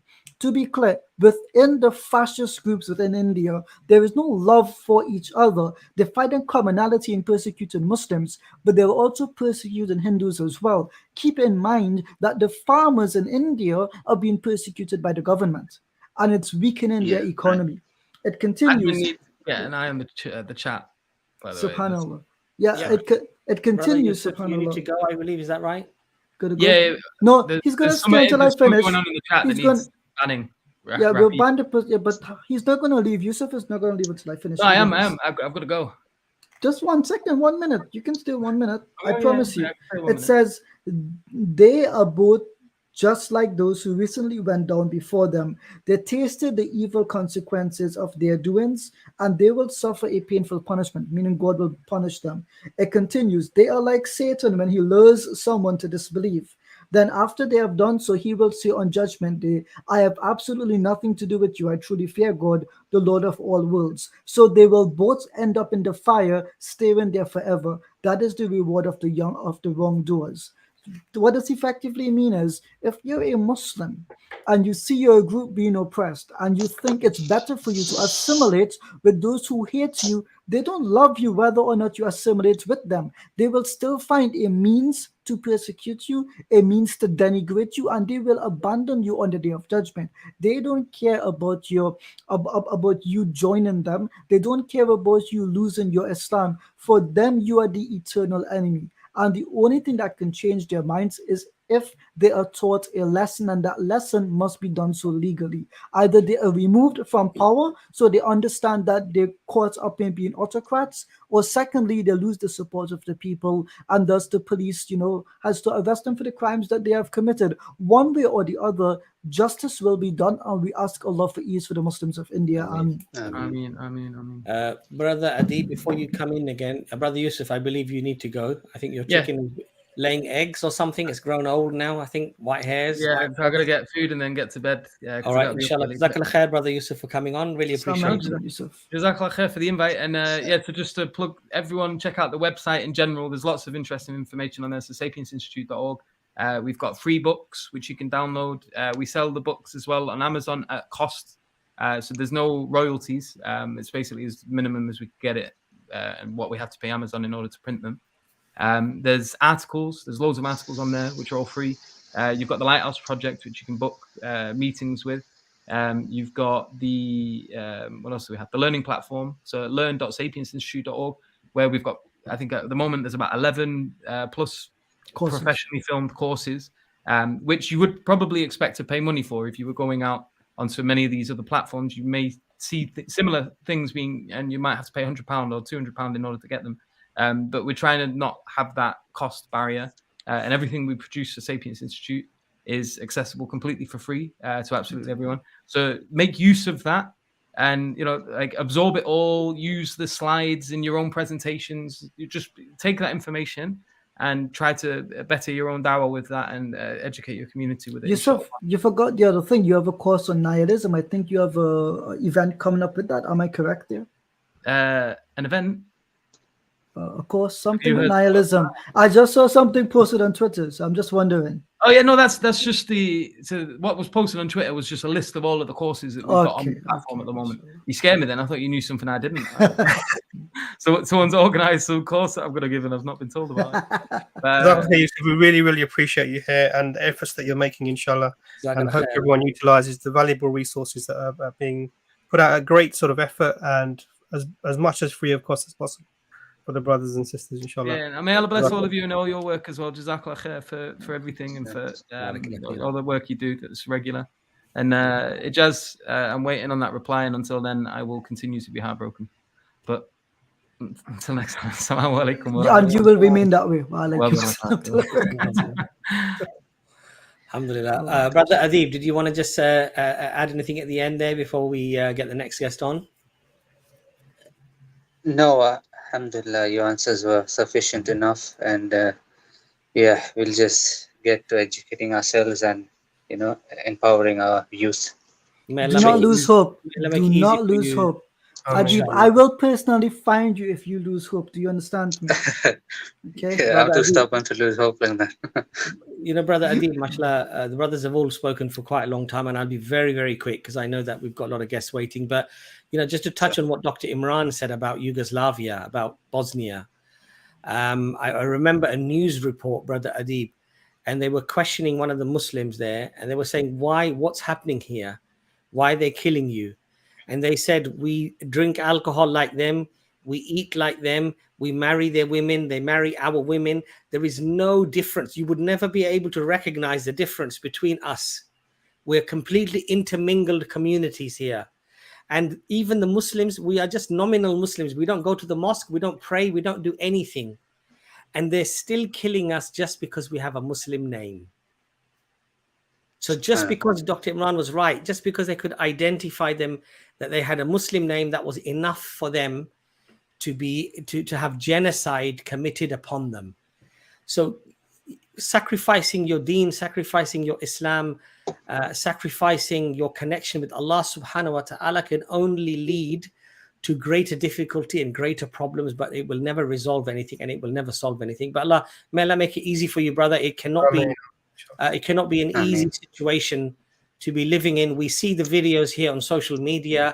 Many of the brothers here, many of the sisters here are also very active in calling out this. And inshallah ta'ala, you've inspired us to, inshallah, engage more and in fact do more as well. We recognize your plight. We recognize the difficulties that you're going through, and it really does hurt us and upset us when we see our fellow Muslim brothers and sisters Many times old men, old women being attacked by young people, hitting them and slapping them and even killing them, subhanallah. It really breaks our heart. But inshallah ta'ala, brother, be firm, be positive, and know that Allah sees everything, Allah hears everything, and not an atom's weight, not a mustard seed of evil or of good will be unaccountable for. Allah will account for everything, inshallah ta'ala, brother. So be strong, my brother. Inshallah. Thank you, guys. Assalamu alaikum wa rahmatullah. Very, very difficult situation, Imran. So we lost brother Ijaz for a second there. I think the internet connection, perhaps. I was lost. Now I'm found. Thank you. Alhamdulillah. Okay, so we've got a few people with their cameras on in the back. Brother Kareem, you need to connect your device because we won't be able to get you on without that. Brother Ali, you've got your camera on, so we're going to get you on next. You can either leave your camera on or you can switch it off. Brother Hank, if you want to come on, please leave your camera on and then we'll give you a chance to switch it off, just like Brother Ali has done so here. Brother Ali, welcome to the stream. You just need to unmute yourself. Yeah, there we go.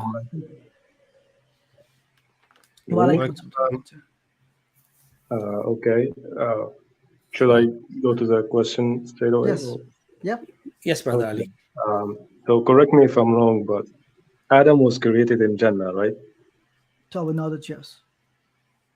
Okay. So there's a verse in Surah Taha, Surah 20, that says, منها خلقناكم وفيها نعيدكم ومنها نخرجكم تارة أخرى. That from it we created you, to it ayah we number? will. What's the ayah number? 50 something, 54 or something. From it we created you, to it we will return you. From it we will guide you up into maybe. So this is talking about the earth, right? From the substance he was created from, not the location. Okay, so the substance. So is there any chance that this is talking about evolution? I know that I think it's Dr. Shoaib Malik has a recent book that's free to access on evolution. Yeah, I know. It is possible. As to its plausibility, I'm not too certain about it. I would go with the safer reasoning here, and the safer reasoning to me is that it speaks about Adam. It infers rather that Allah has created us from a particular substance, and to that particular substance, we will disintegrate into. I think that's safer to say. As to its optional meanings, I leave that to those who are more proficient in the sciences of tafsir. I would perhaps contact Professor Shoaib Malik or Dr. Soeb Saeed, who's the expert in tafsir literature. It's possible, but that's my opinion. Is it something that you were worried about? Well, evolution in general, I don't know if I should, discard it completely, or you cannot deny it forever. Deny what forever? Evolution. Why are we denying it? Well, people are denying it. This is a major doubt for me. So I don't know how to reconcile the religion with something like that. I don't think that there is something which needs to be reconciled. Allah is the one who creates us one way or the other. If the means of creating us is through the mechanism of evolution, then that does not conflict with what we believe about Allah bringing us into existence. Okay, I have another question. So just before you go on to that question, Abbas, you're muted. Sorry. What I'd like to do, Dr. Imran, if you could expound. Yeah, expand on that first, and then we'll go to the next section. Very briefly, the thing to understand that there are some things that are supernatural that science won't be able to explain, and that's something it's outside of the remit of science to do that, because science is simply limited to physical materialist interactions and models of the universe or the world that are simply related to natural causes only. So it cannot seek or look even beyond to something we call supernatural. So, for example, things like if you want to talk about the splitting of the moon or the ascending to the mirror, the process of ascending to heaven, these things are not within the remit of science to investigate. Now, when it comes to evolution as a process, we see this in we breed animals to increase their maybe milk production or their weight for sort of, slaughter, etc. And this is a type of adaptation or evolution that you see, that we can see sort of even the farms that's happening. Now, the idea that now for Adam alayhi salam, we're told that Allah created him with his two hands. Now, you can take the position, which is sort of probably the more orthodox position, is that this is a miraculous event, and it's unrelated to whatever else is happening, that Allah has done this. Now, some people have tried to then talk about this and sort of clarify these two things together. But the thing to remember is that you're not required to find in a case that is a miraculous event, a supernatural event, you're not really required to try and reconcile science and religion in this case. Now, there are people that have attempted to do this, and it's worth reading other texts to find that information, and the brother Ijaz has given you some references to seek. But don't put yourself in a position where you make something that is unable to look at the world in a holistic way as an arbiter of whether something is from something outside of nature. It's like nonsensical. Like my torch can only reach 100 feet, and I'm saying that therefore 300 feet away nothing exists. This is science. The torch is science. It can't look at the world beyond the end of its light, if that makes sense. Yeah. Okay, so your other question. Also, Brother Ali, just a very quick one. There's nothing wrong in saying that from a scientific analysis of how we got here, evolution seems to be the best argument. There's nothing wrong in saying that, because what you're basically saying is that from a concept of a naturalistic explanation, or to deal with only natural phenomena, this theory seems to be the one that seems to be the most plausible. Now, the point Dr. Imran has raised is that how do we then reconcile that with supernatural events that are outside of science and outside of philosophical naturalism? How do we deal with that? And what Dr. Imran has very much eloquently explained is that we can't use science to explain that. That's the point, you see. Does that make sense to you, Brother Ali?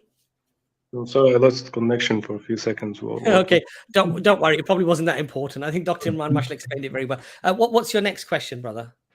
Okay, it's about the disagreement between the du'at about stuff like the use of philosophy in dawah and things like that. How serious is the disagreement? And would you say that I or someone like me shouldn't watch the other team's video or the other guy's content? Or like, is it serious? So there's an easy answer here, which is that whichever side that you choose, it should not affect your Islam in any meaningful way, right? Yeah. Because on the one hand, let's look at it from an outsider's perspective. One side is basically claiming that all of philosophy is haram, and the other side is claiming no, some of it is permissible, and we limit what we go into, and we stay within the normative confines of Islam. Both groups are still trying to achieve the same goal, which is to help Muslims understand their Islam and articulate it in a way that they can understand and continue their belief. So we have to look at it with good in mind. They're just trying to advise each other. I don't think it benefits any of us to jump into a camp if it can be easily reconciled. We accept the points of both and that they just choose one method over another. And that's simply it. One way or the other, both groups have some valid points. But if you find out one, methodology aids you in benefiting your Islam, and you stay within the confines of the Quran and the Sunnah, alhamdulillah, no issues. And no one is claiming that, anyone who uses a specific methodology, that they're directly leading people to the hellfire, or they've changed the religion of Islam, or they've created a separate sect for themselves. This is not what is being claimed. What is being debated is which methodology is better and safer, right? And either way you look at it, both of them are just trying to advise each other. For me personally, I understand the benefits of both groups, and I say, alhamdulillah, I take what is beneficial for me and I discard that which I might be confused about. That's simply it. Okay. Dr. Imran, do you want to add anything to that, inshallah? Does that make sense to you, brother? Yes, it doesn't. I agree. Yeah. And one very sorry, Dr. Imran, just if you want to elaborate a little bit more, and then I think this is it's really important not to get drawn into this sort of separating people and making them seem as if they're against each other. So when people talk about the kalam or something, they're talking about a specific type of a subset of the different philosophies that are available. Because if I'll ask you that, did you create yourself or did you come from nothing? This is a philosophical question. Yeah. It's literally, this ayah is a philosophical question you're being asked. So when you even get into the concept, it's not talking about, it's not a general term. It's actually talking about something specific. So they're taking on the ideas of Plato or Aristotle and making them the foundation. This is the problem. This is what the area is. Now, when people using some terms to argue and they use some philosophical language, this is not what their attempt is not to take on the philosophical worldview and present it. No, they're trying to use a way for you to arrive at the understanding. Now, when I'm discussing with atheists, and you can use Quranic terms, Allah says, "I am." He says, "Allah Samad." Yeah, He tells us to say that. He is the one whom everything needs, and the one whom who has himself no needs. I.e., the thing that everything is dependent upon and itself has no requirements or no thing to bring him about. Yeah. This is the necessary being. In a nutshell, that ayah is Allah saying, "I am the necessary being." So really, to just throw the term philosophy, it's just that English is a bad translation of what is meant by the Arabic falsafa issues, the kalam issues. So it's very specific, and none of the brothers would do anything to essentially to sort of tell you not to go to this person or that person. So I think Brother Ijaz mentioned it. Well, I just thought I'd add that in, so you understand that even the terms talking about a non-natural thing is a philosophical. Do we believe in justice? Do we believe in? These are all philosophical terms. Now, what is justice? No such thing. There's no such things in nature, and so you can't put this under a microscope. These are sort of outside of material. Anyway, I hope that helps, brother. Inshallah, may Allah reward you and keep you steadfast. Okay, I'll go next. Brother Ali, is that clear for you, brother? Yeah. Shukran. Alhamdulillah. Jazakumullah. Jazakallah khair for coming on, brother. Assalamu alaikum. Just a quick point here, please, brothers and sisters. So we've got two people in the backstage, Balaji and Slave of the Most. I can't read the rest of your thing, and also Kareem. Your devices are not connected, and therefore we will not be able to get you on. The only person that has had their camera on is JJ and Hank Hill. So JJ, you'll be next. Can you just give me a quick wave before you come on, JJ, and then we'll. Lovely. You can switch your camera off if you wish now. We'll get you on now. Brother JJ, welcome, or Sister JJ, I didn't quite see you clearly there. Welcome to the stream. Hi there. Can you all hear me? We can do, yes. Assalamu alaikum. I just have a quick question. Wa alaikum assalam wa rahmatullah. Just tell us a little bit about yourself, brother. Are you Muslim? You can call me an ex-Muslim, I suppose. Okay. Yeah. Okay. Or at least an Orthodox Muslim. So Sure. One of the contentions I've always had, I guess, is the status of a kafir. And the reason why I bring it up is because it seems to me that the notion of a disbeliever is a little bit black and white, at least in Orthodox Islam. And the black and white comes from the idea of belief. So to me, belief is not something that people necessarily choose. It's something whether they're convinced or not by arguments. So if somebody's not, they counter all these arguments that are put forward and they don't find it convincing, they don't generate belief. To me, it's like, okay, that they're at that point, they're not really a disbeliever. They're just kind of not convinced. Like someone explains a math problem to you and math problem is not, the explanation doesn't make sense. You don't punish the person or consider a moral action to like not get the answer to the question. One can make an argument that they should be genuine or not genuine, but presumably they're genuine in this example. So to me, that always kind of seems something, I don't want to say unjust, but kind of nonsensical for like a deity to care about. If you like, someone's they're looking for the answer, they don't get the answer, or they find that the arguments or the rationality behind the arguments are not strong. Okay, so brother JJ, what I'd like to do, I'd like to get Dr. Imran in first this time, inshallah, and then Brother Ijaz. So Dr. Imran, did you understand JJ's contention? So he said he's an ex-Muslim. Is that right, Brother JJ?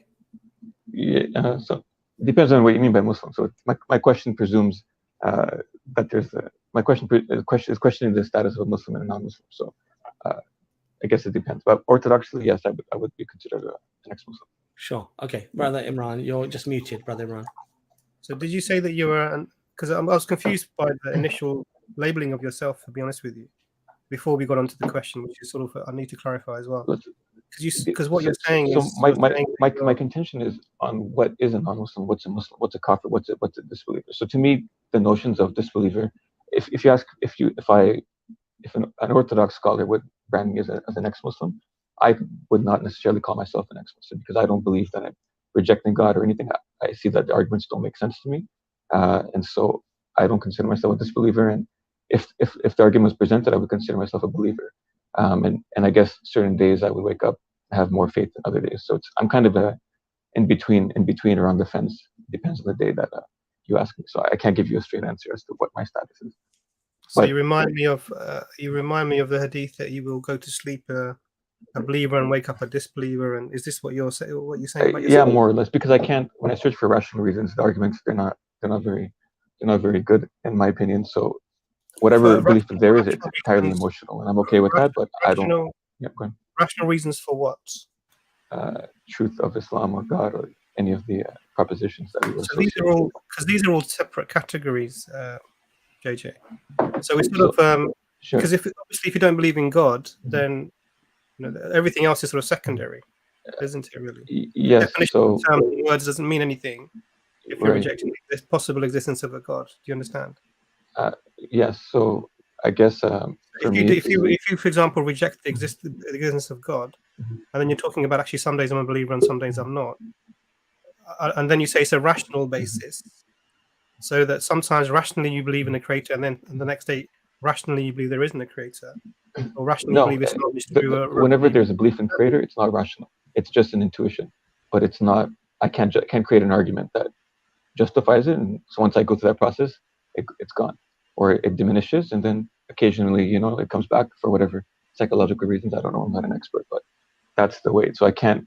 Yeah. So that's the. But rationally, I can't justify it, and so it's kind of like in a box. Maybe that's the thing to do, rather than dealing with the definition of something that is irrelevant in this case. Why don't you deal with that? Can I ask you how old you are, JJ? I'm in my 30s. Okay.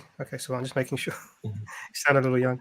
So tell me, what on the days that you wake up and you believe that there's a creator, what's convinced you of that? It's just a feeling, like a feeling of like there's a greater force that kind of guides the universe or something like that. It's very non-personal. Sorry, I shouldn't say non-personal. Sometimes it's personal, but it seems more rational if I think of it non-personally. But I like to imagine it as a personal force that I have a connection with somehow. But I can't give you a rational reason. There's no reason to it. It's just a feeling. So you've never had that. You've never had that question. You never had that belief without it being anything other than an intuition. It's never been something you've thought through and arrived at it. In the past, I have, but then now later in life, I've discovered that I was wrong about those arguments. So I no longer subscribe to those arguments. The intuition is still there. Yeah. So which argument is it that you've had that you've found unconvincing? Well, I'm familiar with most of them. I did a philosophy degree in the past, so I know them. I mean, I pretty much went through most of them, if not all of them.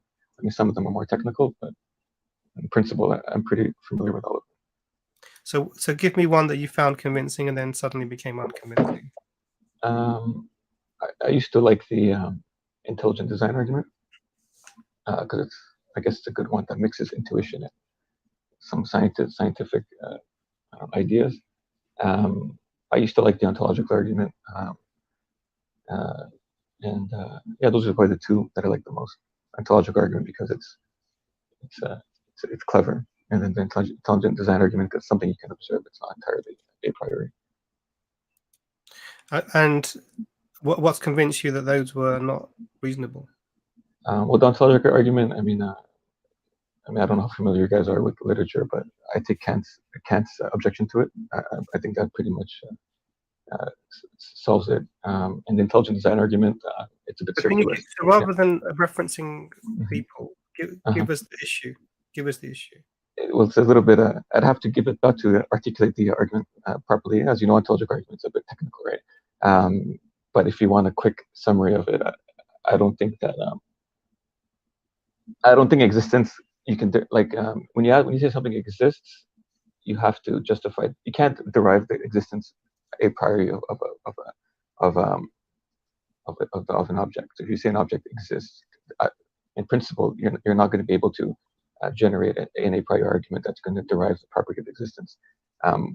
At best, you can. So what the ontological argument tries to do is derive existence from the definition of a concept, but then you're just going to create a circle, because your premise is going to contain. Basically, you're just going to hide existence into the first premise, which is like when you define God, it's going to implicitly add existence to its premise, and you have a circular argument. I'm not sure. So, clear. Yeah. So can you? So I don't understand what you're saying. So you're because Sure. it's. Let me ask you a question. Yeah. Mm-hmm. Can you name me an object that doesn't exist? Can I name an object that doesn't? It depends on what you mean by object. Either in compound or as Sure, any Superman. object you like. Yeah, Superman is an object that doesn't exist. So we have a human. We have a humanoid figure with a cape and all these Yeah, things exist. Yeah, it's from I Krypton. want you to give me something. Mhm. Give me something that you can name. A name that does not exist. But so did we agree that Superman does not exist, or are we saying? No, because you've compounded different things you compounded different existing things to create this Superman. Well, Do you understand? So yes, you're taking concepts of things that exist and you've put them together to create Superman. So I want you to give me an object, or even in compound or however you like, that doesn't actually exist. sorry, if it's a compound, what's not a compound object? So I don't know, water. It's made out. You can just say it's made out of hydrogen, oxygen. But what I'm saying is that it's a. You can say that, and we can say that for anything. So anything you mention So I don't understand what you mean. within the universe would be quarks, let's say, right? Sure. Yeah. But that's then it renders our conversation irrelevant. So what I'm saying to you is, because we're talking about a being, the creator. I want you to mention or give me a name of something that doesn't actually exist. Yeah. Sorry, I'm not following your question yet. Okay, so I'm not sure your question. Let me just give you the question. Can you do things have to exist before we name them, or do we name them after? Or do we name them? So doesn't something has to be in existence before we give it a name, or can we name things that don't exist? You can name things that are theoretical. Yeah. Okay, so, that don't exist. You're saying theoretical. So give me something. Okay, yeah. So Superman, you can imagine a thing. So what you've done, this doesn't apply. You're taking two. So man, and what is Superman? So this is a man in a gown. You've taken something that actually exists and you've compounded it. So you could say unicorn, for example. So what you've done is you've taken a horn from a narwhal and you've taken a horse and you've put them together to bring this thing. I want you to bring me something that doesn't exist. Name something that doesn't exist. A square triangle. It isn't already from our concepts. I can't think of anything. I'm not sure. I will tell you why, because there isn't anything. There isn't. The reason why there's nothing is because everything's a compound object. That's what you're trying to say. Because God is a compound as well. No, that's not what I'm saying. So what I'm saying is that things have to exist before we name them. Now, Quranically, we know this is the case because why? Because Adam alayhi salam was created, and then he was taught the names of everything. Okay. Now we see this in automatically within. You've seen the study from Cambridge with the children, 25,000 children, I think it was, who were studied, many of them from Japan, to see if there was any natural disposition towards there being the existence of a creator or something supernatural. And the overwhelming understanding from that study was actually human beings, even before they're socialized, there is an intuitive understanding of the supernatural within them. Sure. Okay, yeah, now, I'm familiar with this. We have an explanation. There's no explanation for this sort of from any other a scientific paradigm or a materialist paradigm. The explanation that we have for this is the part of the fitra, which is why I suspect you're waking up on some days and you intuitively know. Sure, but I would disagree that that's the explanation. I mean, obviously, you know that some scientists speculate that people have a tendency to fill in gaps with explanations or project agency to things that don't have agency. No, but that's no. So that's not an explanation. That's just the description. Not necessarily, because well, you can depends on by explanation, but you can create evolutionary theories, right, to explain why agency. No. This is the thing. So the whole point here is that the theory that people are working with was that the belief in a supernatural is something that is socialized into human beings. The default is atheism. This was the idea. Yeah, which actually, I would agree with. The reality from that study was the opposite. Intuitively, human beings, even if they're socialized in an environment where they're majority atheists, have an acceptance of the existence of God. Yeah, but you're just saying that the cause of that is something called a fitra, like an unspecified. No, I'm not saying that. I'm saying that we have an explanation from this, from our understanding. No, but by explanation you mean cause, right? You're using it interchangeably. Yeah. So. Yeah. So, right, that comes from, and we have so what I'm seeing here is we have a worldview that actually has explanatory power beyond what you have. So you as someone who doesn't believe in God, and I assume that means you only believe that the nature exists. Sorry, I don't believe in what? You believe only the universe exists, nature exists. There's nothing outside of nature. No supernatural thing exists. I think by definition that would have to be true. Sorry? By definition, that would have to be the case. I mean, that's what you believe, right? Well, if you say that the universe contains everything which exists, by definition, there's nothing outside. No, that's not what I'm saying. I'm saying, do you believe that the only nature exists, the universe is everything that exists? Well, if I'm defining universe as everything which exists, and that just be clear. I haven't made that. No, so but I haven't said that. I agree, but I just want you to understand when I say yes, I agree with what you just said. It's only by defining universe as everything which exists. Okay, so everything, is that what you believe? I'm asking you that question. Yeah, that everything which exists, and that's the universe. The universe contains a set of all things which exist, if you want to. Okay, so if you hold this belief, so everything that interacts with it, so this is now going to raise another issue for your perspective. So everything that exists will interact according to the laws of this said nature universe, yeah? Yeah. It can't. So a sodium atom cannot interact with a chloride atom in a different way. It has to interact in the way that the laws require it to interact. Yeah. And these things, when they interact, they produce reactions. So, for example, in your brain, you are just really a collection of these molecules and atoms. In your brain, there are chemical reactions that happen that bring about what you perceive as thoughts. Yeah, something like that. Yeah. Okay. So, because the interactions that bring about your thoughts can only happen in a way that is guided by the laws that already are there. The thoughts that you think are not something that you can have any control over, just like a sodium atom and a potassium or a potassium atom can't interact with chloride in any other way than the laws of nature require. Yeah. So I'm asking you the question, do you have the ability to think and hold a train of thought, or is it just an automatic process that you perceive as being something that you it's a as far as I know, it's an automatic thought. So you're not able to think, right? No, I can think, but it's an automatic process.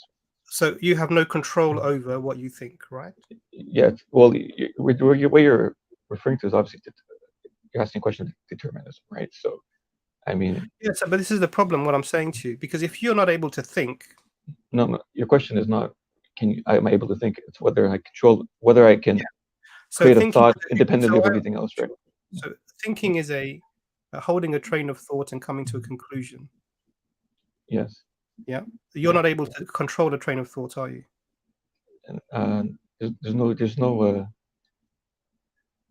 It depends on if you believe that causation. If you believe that cause and effect is entirely linear, where a cause must precede an effect. Absolutely, then you have no control over your thought. However, the mechanism will only be according to the rules of nature, whatever they are. So if we say that nature, whether it's any mechanism you provide which is natural has the same. Depends. It's not really. You are not able to control a train of thought. Well, I'm not convinced on the linearity of cause and effect. So it wouldn't matter. No, it does matter because you have control if you can somehow self-cause a thought, right? Would you agree with what this is the thing. So you're not able to, whatever process is happening to bring about a thought in your head, whatever that process, however linear or non-linear, it can only follow, it can only occur according to the laws of nature, whether we understand them or not. Yeah, I agree, but so whatever the results of that are automatic. No, but it could be a law of nature that you can self-cause a thought, right? No. You're positing ad hoc. The whole point here is that the only way to generate the thoughts in your head would be for the chemical or the whatever fundamental particle reactions are happening to be happening according to the laws of nature. Yeah, but and so therefore the thoughts are automatic, whether it's linear or it's non-linear. It wouldn't make a difference.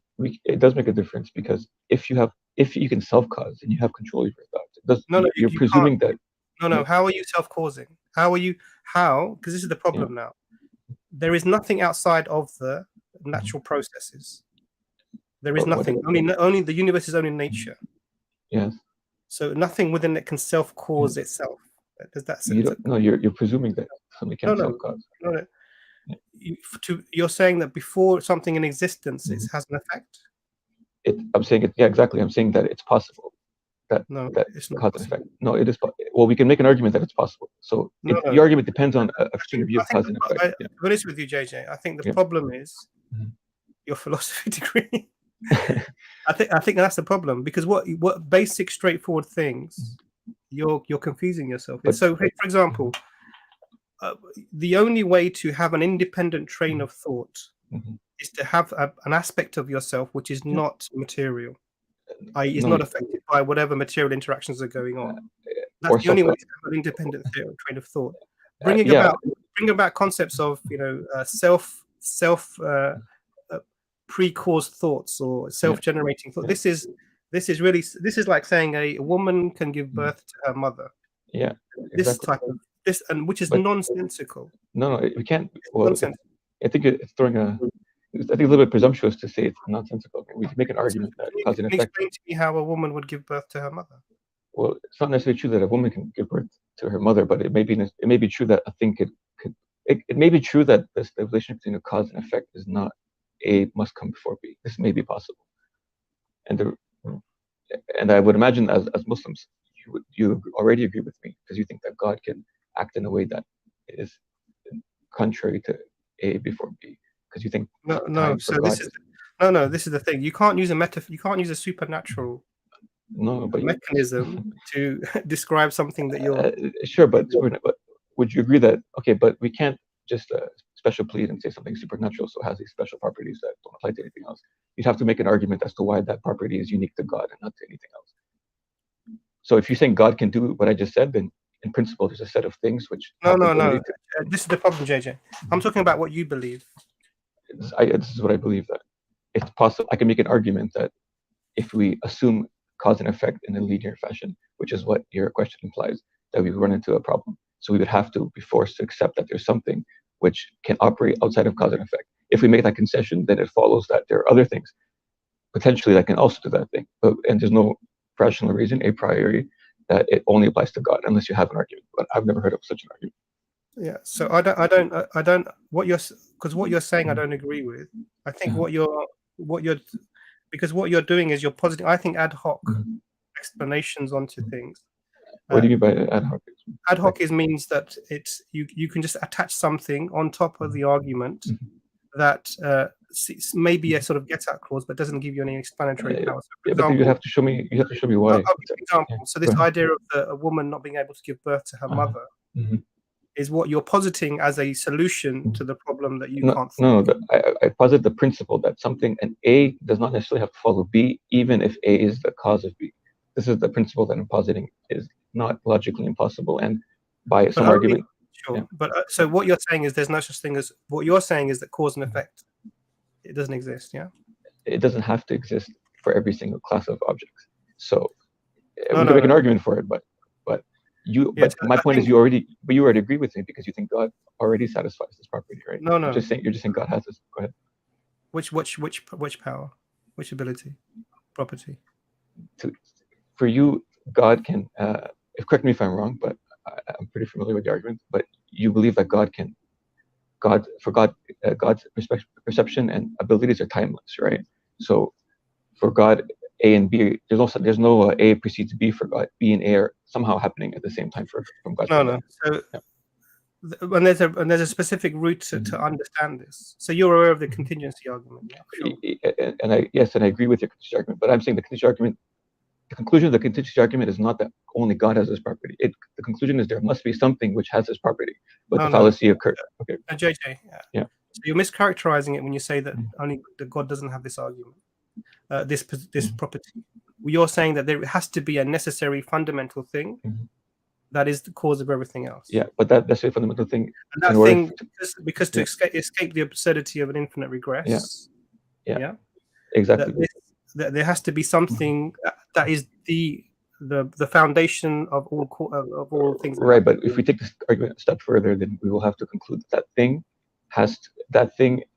must somehow be able to self-cause or do something which does not require practice. It must be the case. You get another infinite regress. There's no self-causing there. It's not about self-causing. It's just something happening that's not So the necessary thing, the necessary being, doesn't self-cause.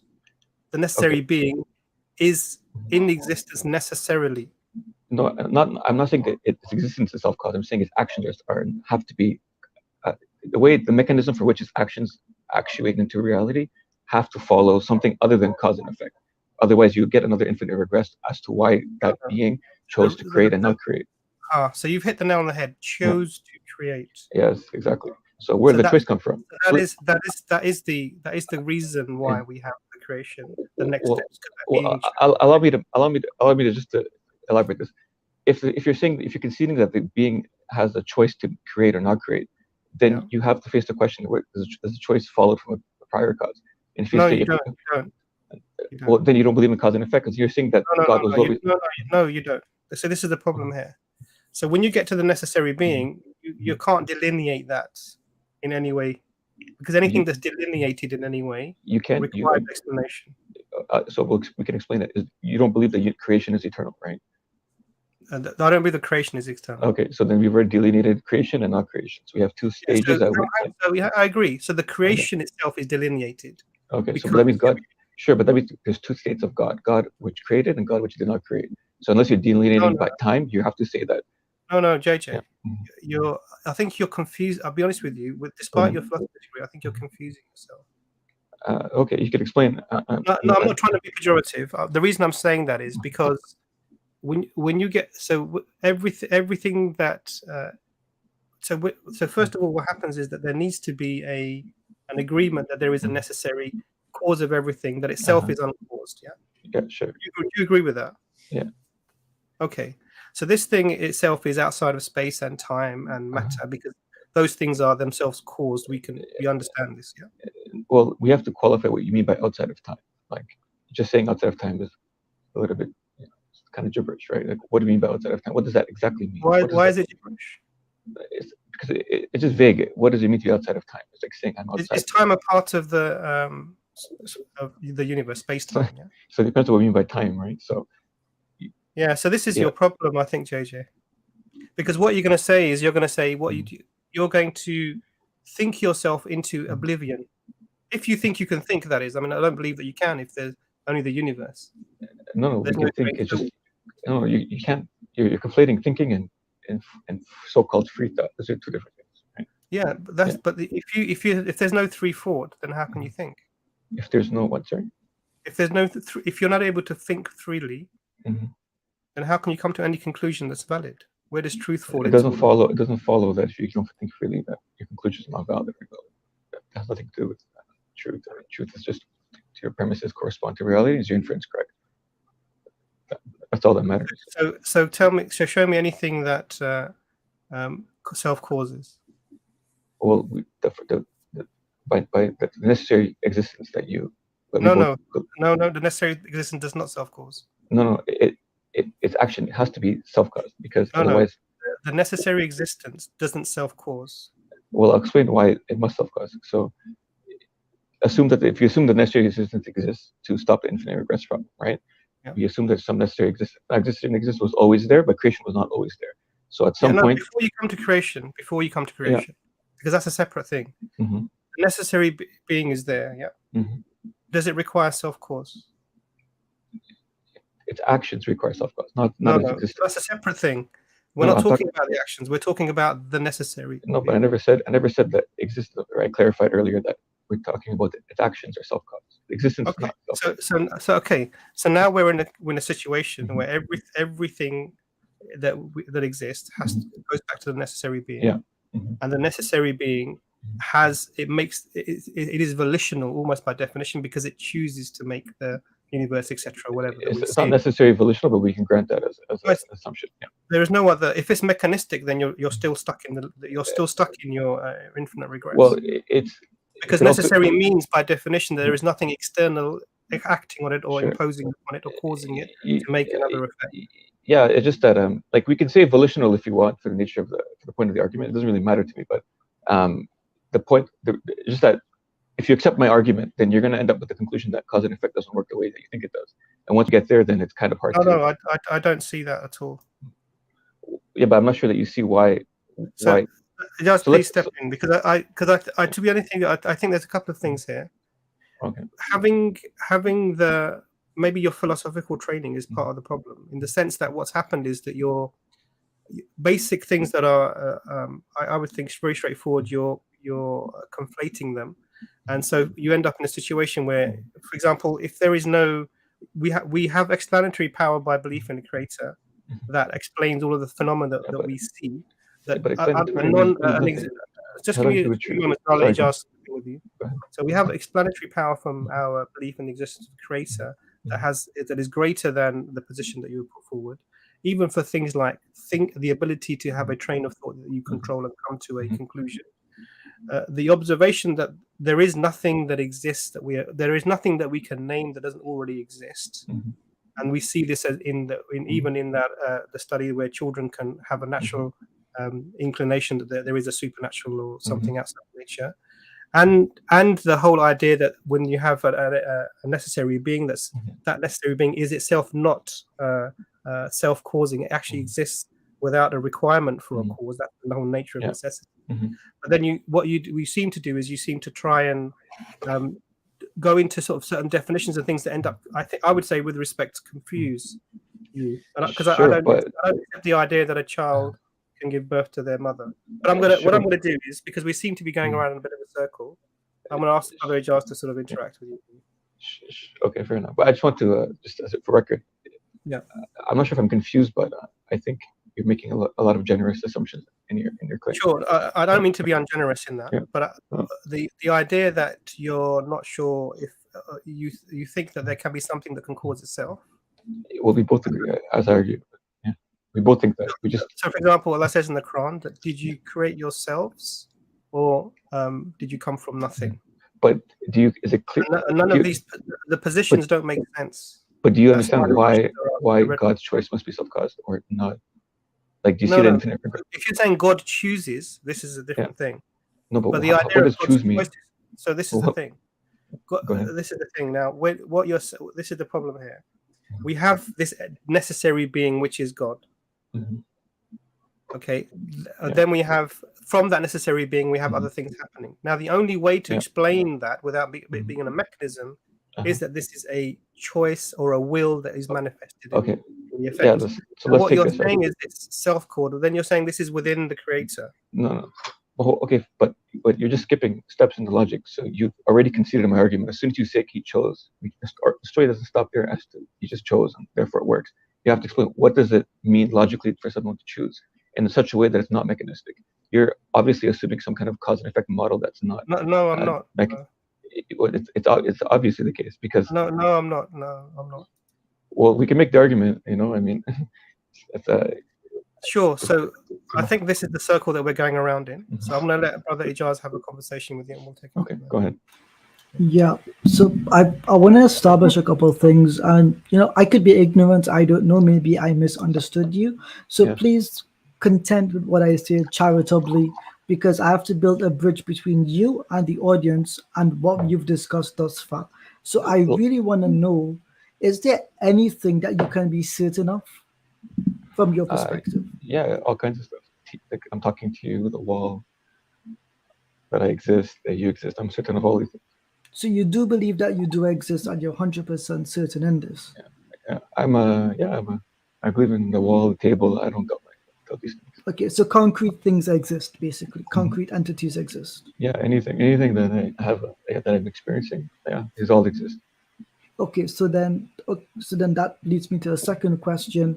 Things that you aren't experiencing, can those things also exist, or do you have to experience things to know that they exist? No, I can know things that I don't experience, like China. I've never been to China, but I know it exists. Okay. So then you accept the correspondence theory of truth, then? Would that be valid? Yes. Okay. Do you accept the principle of sufficient reasoning as well? If by principle of sufficient reason you mean A must, if A is the cause of B, then A must, everything that exists must have a cause? That's what you mean? No, simply that if, okay, let me make it simpler, more simple then. Can you know things about an object or entity and be certain about it? Yeah, like I know that the wall in my room is white. I'm certain of that. Mm-hmm. Yeah. And you can explain like its nature, its form, its purpose, these types of things? Not purpose, but the rest of it, yeah. So what is the purpose of the wall in front of you, if you don't mind me asking? The purpose, the purpose is whatever the person who made it, what their intention was, right? Yeah. So there can be a purpose to it? Yeah, but subjective, right? No, it can be subjective. You said it's what the builder decided it was. Yeah, Am I wrong about that? If by purpose you mean the intention of the person designing it, then yes, that's what it is. So what do you mean by purpose then, if you don't mind me asking? I'm trying to, that's what I mean, but I just don't want to detract, like, I don't want to devolve into like a discussion about theology. And the teleological, I get that, but we have to be careful here, right? Yeah. Because if you tell me that you know that things exist, but you don't understand why things exist, I think that's a contradiction, to be quite honest with you. No, it's not a contradiction, because why not? Well, they're not related in any way. So if I think the wall exists, they're completely related, right? If I ask you if something is in front of you, is the wall in front of you, you should understand that it is a wall. A wall has certain properties and it has certain purposes, right? There can't be a million purposes for it. It's a closed set of the purposes for it, right? It could be to support the weight of the roof. It could give you privacy. No, those are functions. Demarcate a space. But functions speak to purpose. Functions don't not necessarily, right? It's not a one-to-one relationship. You get something kind of a function. So give me an example of relating to the wall in front of you where the function and purpose aren't related. Well, if the function of the wall is that it stops like me from falling out of my room when I walk, that may not have been like the intention of the person making it. So the function is there, but the purpose may not have a purpose. That seems incoherent to me. Why is it incoherent? Yeah, it's completely incoherent. We know what a wall is. Basically, this is the problem you had in your conversation with Dr. Imran, at least from my perspective, right? Which is you question yourself so much that you don't seem to be able to know anything. And this makes it difficult for you to have. So you'll notice. So here's the thing: you will disagree with me, and I'm sure of that. But no, but I want to make something clear. I'm not a skeptic. I believe the wall exists. I believe China exists. I believe planets exist. I'm very like, it's not that hard to convince me that's true. I'm not trying to convince you that you're aware of those things existing, but the nature of these things you seem to be completely confused about, as if everything is debatable, and not everything is debatable. No, most things have a closed set for the explanations for them. So, for example, we know that a wall. Sorry, let me finish my point. My point basically is, you know that there were less than maybe 10 reasons as to why a wall exists. And I've delineated them for you to support some weight, to demarcate a space. Those seem like two, reasonable things. Function and purpose are tied. Would you not agree? I agree, but okay, fine. I'll give you a clearer example then. Take a pylon. Okay, pylon. The function of a pylon and the purpose of pylon is not for me to like use it as a soccer post when I play soccer, but I can use it like that. That's a function. But it'd be kind of a stretch to say that the guy who made the pylon said, "Hey, hopefully this kid someday plays soccer with the pylon." Right? No, so it doesn't follow. But it doesn't work that way, right? because you accept that there's still a closed set of uses that that thing will have. No one's going to use it to eat No, but with. you No just one's going changed to what you use it to support the sky, right? My Yeah. argument is that there's a closed set. You know what a closed set is? Mhm. There can Yeah. only be a limited quantity of reasons for how a thing can be used and for what it's intended for. Would you not agree? Yes, but earlier, if correct me if I'm wrong, you said that it's a close set of purposes, right? So Yes. and you made the argument that function and purpose are one to one. Tied. We Yes. agree it's not the case, right? It is the case. That's But my belief. But can So hear what I'm saying. Listen very carefully to what I'm saying, because this is the disagreement you had fundamentally with Dr. Imran, right? Go ahead. If you believe a thing exists, do you accept that it has functions and purposes? Accept has functions, not necessarily And purposes.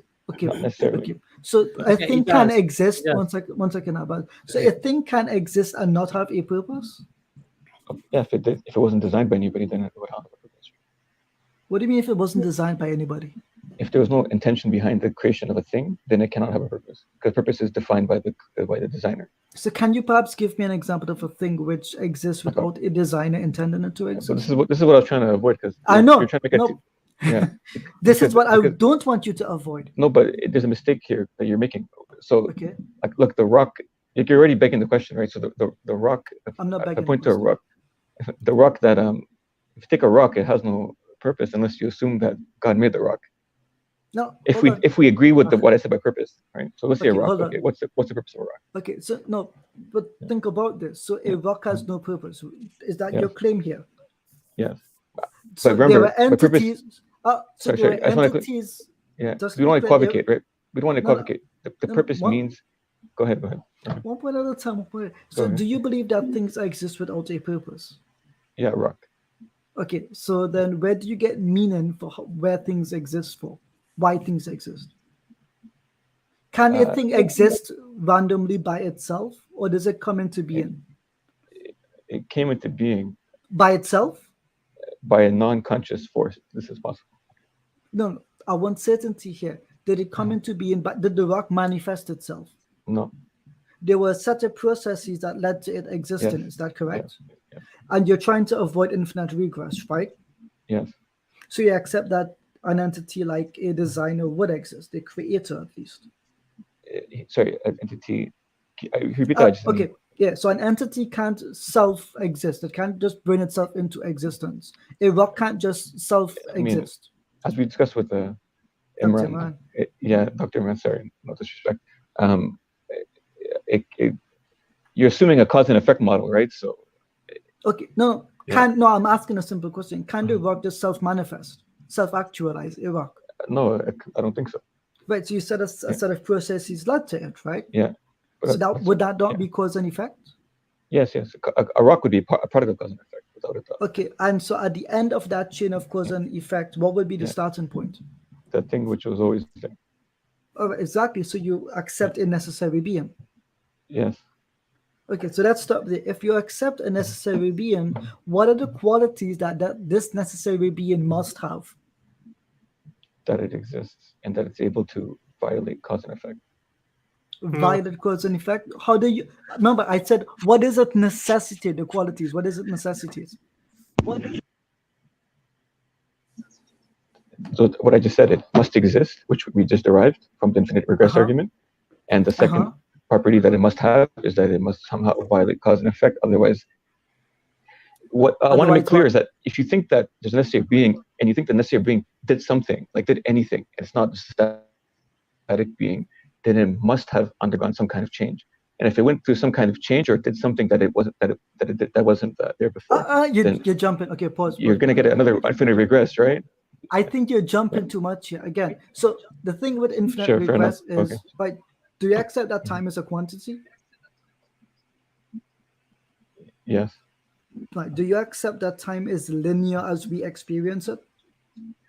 Yeah. Yes. Okay. Now the thing is, if time is linear, that means we can't go backwards, and we can't manipulate time. Would you agree to that? Yes. But a necessary being has to exist outside of these limitations, otherwise it would be incoherent. Do you agree? Yeah, exactly. And that's what I mean by it has to violate cause and effect. because No, what it is time is just violate. cause and effect. No, It but can't it is. violate. Yeah. It doesn't violate cause and effect because this necessary being is the cause to all entities in existence. Is Sure. this not correct? Okay, but yeah, but what do you mean by What? cause and effect? When I say cause and Ijaz, effect, I mean Ijaz and JJ, we seem to running around in circles here, and I want to get the next guest on because we've got about 5 other guests on here. JJ, very quickly, if I may just ask you, because you've studied philosophy and you know you're applying what you feel are philosophical arguments. And I don't mean to be unclear, guys. I apologize. I'm not trying to make an argument. No, that's fine, This JJ. is how I think. Let me just ask you a couple of questions, JJ. Yeah, go ahead. Using philosophy, can you pretty much deny anything? No. Look, you can't. You can make an argument. Anyone can make an argument about anything. You can make an argument Earth is flat. You can make an argument that elves are in my room. It's not a philosophy thing. It's just I'm saying make an argument. Using philosophy, JJ, the tools of philosophy, you can actually make even your very existence untenable and something that is just a figment of your imagination, right? You can actually argue that through philosophy. You can make an argument. Like, you're right. What's philosophy? Now the point here is the point, JJ, here is this. We lead our lives in a probabilistic way of analyzing things. We do not argue things in a manner which in reality could nullify anything, even the most well-established beliefs that we might have, right? Right, but your arguments that you guys made were all a priori. No, but JJ, just bear with me. JJ, just bear with me, okay? Just bear with me. You know, JJ, this is what I find somewhat frustrating when we have these type of discussions, you know. Because if you were to walk into your kitchen and you found a cake on the table, you would never assume that it just got there or it just appeared from nothing. You would assume a particular process and you would be fairly convinced of how that process must have happened for a cake to appear, right? But when it comes to the universe, when it comes to the universe and the complexity, the almost infinite numeration and complication, the laws of physics, the laws of biology, it's chemistry, etc., etc., etc. You see, you're trying to apply philosophical arguments of how somehow that level of complexity, that sort of almost infinite numeration and power and energy and all of these things somehow happened by themselves without an agency, without an intelligent agency bringing those things into existence. Now, JJ, the problem here that you have is this, you see. Isn't that kind of an argument? You can argue against anything using philosophy, but the issue here is this. Using a probabilistic way of looking at things, the arguments that Dr. Imran has provided, the arguments that Ijaz has provided, actually would lead a person to, as you've already agreed, believing in a necessary existence, the necessary cause of everything. It itself has to be uncaused. Now, the argument now you're applying here is that it doesn't have to be intelligent, doesn't have to necessarily have all the attributes that we would say that God has or the Creator has. What you're basically arguing is that it can, out of a void of having any of those attributes, still bring into existence universes or universe and this level of power and energy and complexity and what have you. Now, all I'm going to say to you, JJ, is this, is that don't just argue for the sake of arguing, because as I said, you can deny anything. I would say just take a humble approach, take a step back and say, look, is this reasonable?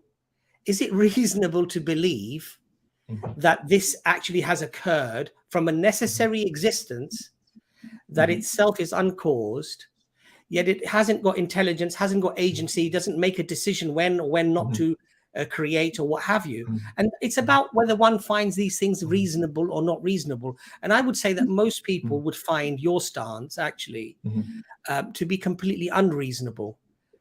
But you're making a probability argument without a probability distribution, without a model. We can't just have like nonchalant kind of. I didn't expect any different answer from you, JJ. That's exactly what I expected. Just before you go, JJ. Just before you go. So the argument from contingency is not an argument just purely a priori. It's based upon experience. We see things around us that are dependent. No, you can a grant that. higher And still get, explanation. Yeah. yeah, you can grant And that. therefore, you go back along this chain of dependency, and you have to come to something to avoid an absurd infinite regress. You have to come to something which is necessary. Now, yeah. So that's not a just based upon thought. This is based upon actually experience. You know, and if you put everything that exists into a box, then within that box there would be things that are dependent, and there's going to be something outside of that which is going to be independent, the necessary being. Yeah, but and this your really, box this is not really, justified. Sorry, Just no, as a reference, why is it this not justified? objection that I made is not unique. It's in the literature. Right? Ibn Taymiyyah talked about this objection. Ghazali talked about this objection. This is not a objection I just made up. You already crazy, accepted that a necessary Yeah. being must exist. You already accepted this. So this is the problem I have fundamentally. I don't mean to cut you, Dr. Imran, but just to put on my hat here, my Trinidadian hat. If you accept that no entities within time can self-actualize and there must be a necessary being that causes them to come into existence, then fundamentally you believe in a God in some a loose definition. You can't deny that. Now, here's the thing. You're basically saying to me, you wake up on some days and you reject the notion that a necessary entity exists that causes everything else to come into existence. So does this necessary entity always exist? Yeah. No. Let's not expand on it. Does this necessary entity always exist, whether or not you believe in it? It doesn't necessarily always exist. It's not. You can't derive the property of. Okay, guys, I'm gonna have to end it here. No, Abbas. No, just 2 minutes, Abbas, please. This like gets to the crux of the matter. It's just 30 seconds. 30 seconds. Okay.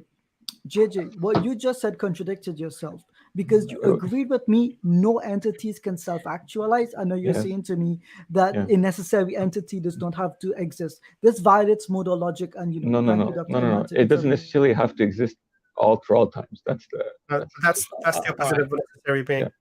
Anyway, JJ, I disagree. I appreciate the conversation. I think what you should do is, there's some brothers who are specifically trained in philosophy. Maybe if you want to have a conversation with the TAP brothers, I don't know. Have you heard of that podcast, Thought Adventure podcast? I'm not sure, but I wouldn't know how to. If you typed into YouTube's Thought Adventure podcast, then what you'll be able to do is there's 3 brothers there, 4 brothers who are specific. They also come from a philosophy background, and they can talk to you through some of your objections. But I think I agree with what Brother Ijaz is saying, and I'm finding the same thing that you seem to sort of change positions on an ad hoc basis. I'm not sort of disparaging you. But what we're finding is that this is a circle that we're in, and I'm not able to get you out of this circle. So what I'm going to suggest we do is park this for now. I wish you all the best, and I'd say that on the days you wake up when you do believe that there is a creator, try submitting to him. Try pray, do your wudu to that creator, and then see how you are. Okay. Just before I go, is it? Without arguing, I just wanted to. The original question I had, I thought would be more important to. I think your original question is irrelevant, JJ. Irrelevant. Completely irrelevant, which is why. So would you say then that? But my question was like, why would the question is irrelevant? That's JJ. We've had you on for nearly an hour, and I think we really do need to get some of the other guests on. But thank you for coming on. You're welcome to come back on again. But try the Thought Adventure podcast. The brothers are actually very, very humble, soft. They'll have a very nice discussion with you. It's not intimidating at all, and I think it will make an interesting discussion. So you have a nice evening. Can you hook me up with the? It's very easy. Just go to YouTube and put in Thought Adventure podcast, and you will have their channel and their notifications probably of their next stream. If you want to email us, and we can find you the links and what have you. But it's very easy to find, though. Okay, I got it. Thank you. Bye bye. All the best. Bye. Assalamu ala man ittaba al-huda. Inshallah, because I think this is one of the problems with. I think when you, particularly with degrees that are philosophical based, they're designed to question everything.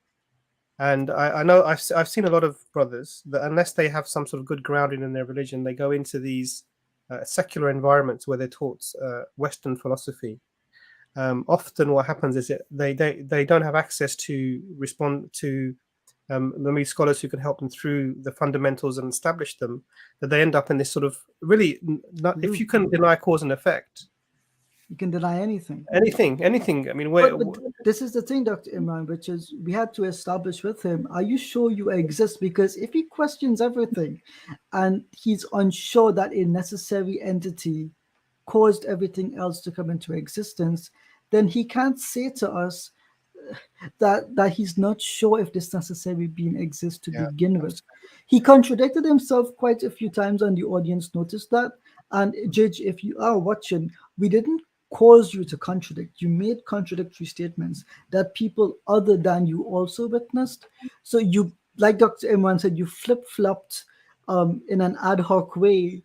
When we asked you to explain the flip-flopping, you denied the flip-flopping, which gotta make it easy. We're not trying to disparage you, and you're not on here. But, and I just want to say to the comments section, brothers and sisters, please don't look at these discussions as a waste of time, because remember, there are lots of people out there who have similar doubts, or they've heard philosophical arguments, and maybe it's caused a doubt, and it might seem that it's sort of dragging a little bit, and perhaps we could, bring it the conversation to a more concise end, but.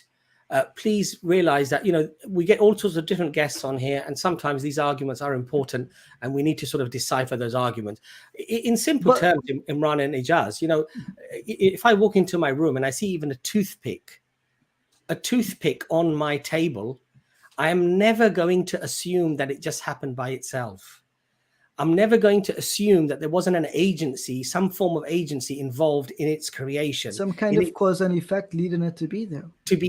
Okay? And so this is the very reality that we live in. Now, if we use philosophical arguments, all that reality can actually completely go down the toilet, and everything can be questioned. And as Imran, you said, it leads to absurdities and everything, because there's no certainty on anything anymore, and fundamental questions like, do you even exist, becomes a problem for people. Anyway, we're going to get Hank on next. Hank's been waiting a long time, so Hank, welcome to the stream. Assalamu alaikum, brothers. Walaikum assalam. So first off, I'm a revert, and the question I have is basically one of is a doubt that I had since I reverted. It's nothing to do with the deen per se. It's just more so how the Khalifa went about. So I am per se a Sunni, even though I don't like to call myself a Sunni. I do follow the Sunnah. But my question revolves around the succession of Muawiah.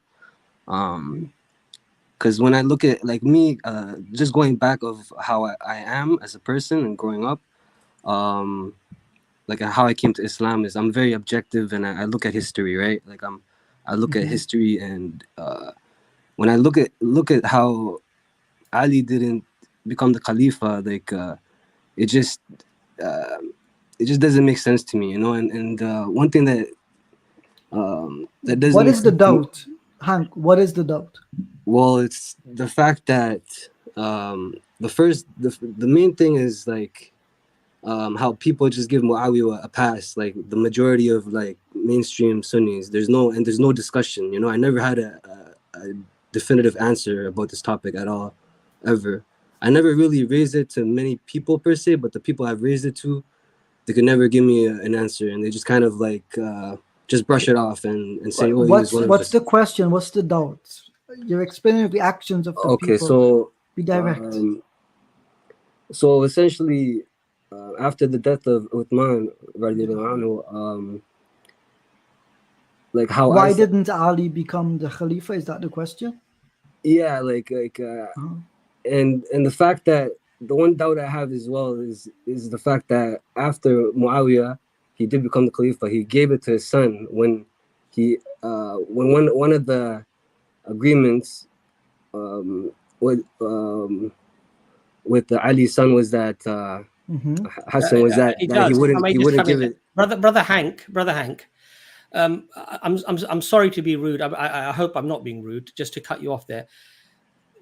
These are issues that scholars have discussed for ages and since the beginning of time. Okay, the reason why a lot of scholars don't get into these discussions in a very deep way is because it actually does not affect us today in terms of us following our deen and ourselves connecting to Allah subhanahu wa ta'ala, and they don't want to fall into a trap where they start discussing things historically, where they might start saying things that might not be absolutely correct and attribute blame or attribute some derogatory thing towards one of the Sahaba. So they don't enter into this discussion. And there's hikmah, there's understanding that these things are historical.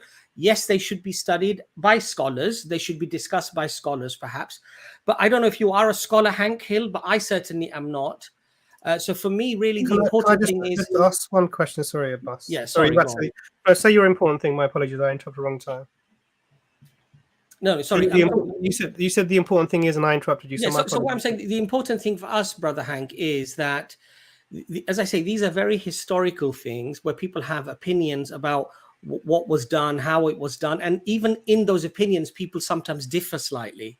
Okay. Now, is it important for you to decipher exactly what happened and why it happened as a consequence of you practicing your deen?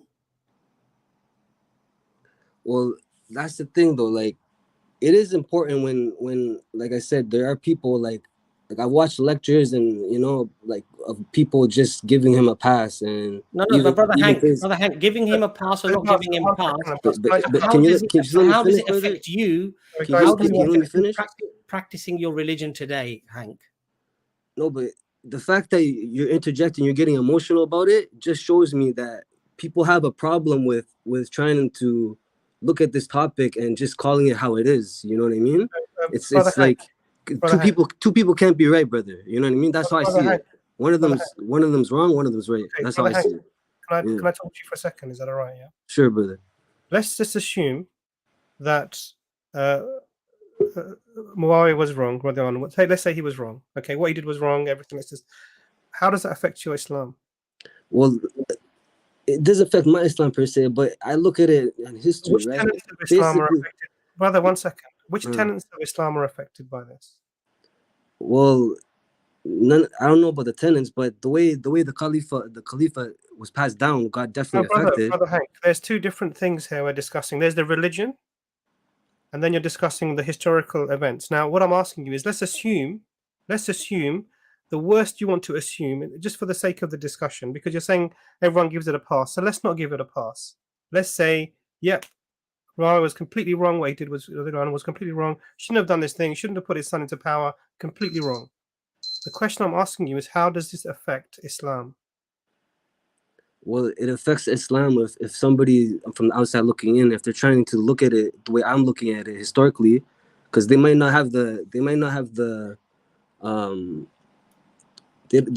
belief of Allah and everything up until that point in time. You know what I mean? Of how everything played out. Like me, I believe in, like how I see it. Just please let me finish, you know, before you guys interject. But like my belief is, all the first four caliphs. That's who I adhere to. You know, everything else, I say Allahu Alam. I'm not putting blame on Muawiya, but I'm just saying, why is it like, I'm just confused of why it's so like brushed to the side and people just give it a pass, especially Yazid. Like it should. Brother Hank, like, for me, it's not brushed aside because I'm giving it to you. Yeah, I know. What I'm saying to you is, okay, let's assume everything that you're saying that we've heard about this incident. Let's say that this Muawiya was wrong. Everything that happened, he put his son to power, was wrong. Everything was wrong. Let's just give that 100%. I'm asking you the question now: how does it affect Islam? No, but see, you're trying to deflect. No. Raising. No, the reason I'm not. I explain why I'm not. Because we're not here to discuss history. Really, we're not. We're here to discuss Islam. We're here to discuss what is the truth of the religion. How do you follow Allah and His Messenger? What I'm trying to get to this point is that what is the importance of this event in terms of your religion? Because you're saying it's a doubt, right? Belief, in terms of your belief. Well, in terms of your belief, because you're saying that this is a doubt. So I'm asking you, from this, which part of your belief, which part of Islam are you doubting because of this event? Well, it just, I don't know how to clarify myself. If majority of people are gonna look at me as a quote unquote Sunni, even though I don't like using that term, I do follow the Sunnah, obviously. You know what I mean? And it's just, I don't know. It doesn't affect any of my my pillars of Islam, you know. But I'm just saying, for for somebody who's a non-Muslim, I'm just saying hypothetically, they might look at the history of it and Hank, forget hypothetically. If it doesn't affect your Islam, then you're focusing on something which is irrelevant to your well-being. If it doesn't affect your Islam, then it's done, full stop. For example, people, tell me about historical things which happened between, the Muslims in Egypt and rival groups at that time. I say, so what? I don't care. It's irrelevant.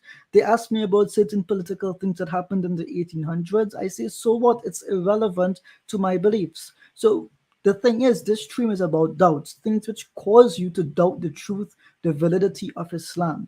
If your question doesn't affect your Islam, then brother, it's not a doubt. It's a curiosity. And that's something which can be studied. But having a curiosity does not make it a doubt. So if this doesn't affect your beliefs, brother, do you accept it's irrelevant to your salvation? Not necessarily, because this Why not? issue it raises more questions. So, like, let's say, obviously, you brothers. So hold on, let's pause. You're saying that this does affect your Islam now. Yeah, it affects your belief. To a certain point, yeah, because it What makes does me. it affect? Can you let me finish? Yeah, like, you guys keep interjecting. No offense, but like, so. Like, it affects what sources do I believe in? You know what I mean? Like, It doesn't. It does though, because if let's say all the, like, if any of the sources coming from after, like, let's say hypothetically the fourth caliph, like, they say they're obviously praising and giving a pass to like what happened, and the Khalifa got handed down through bloodline instead of it. Like, it went totally against the deen, you know what I mean?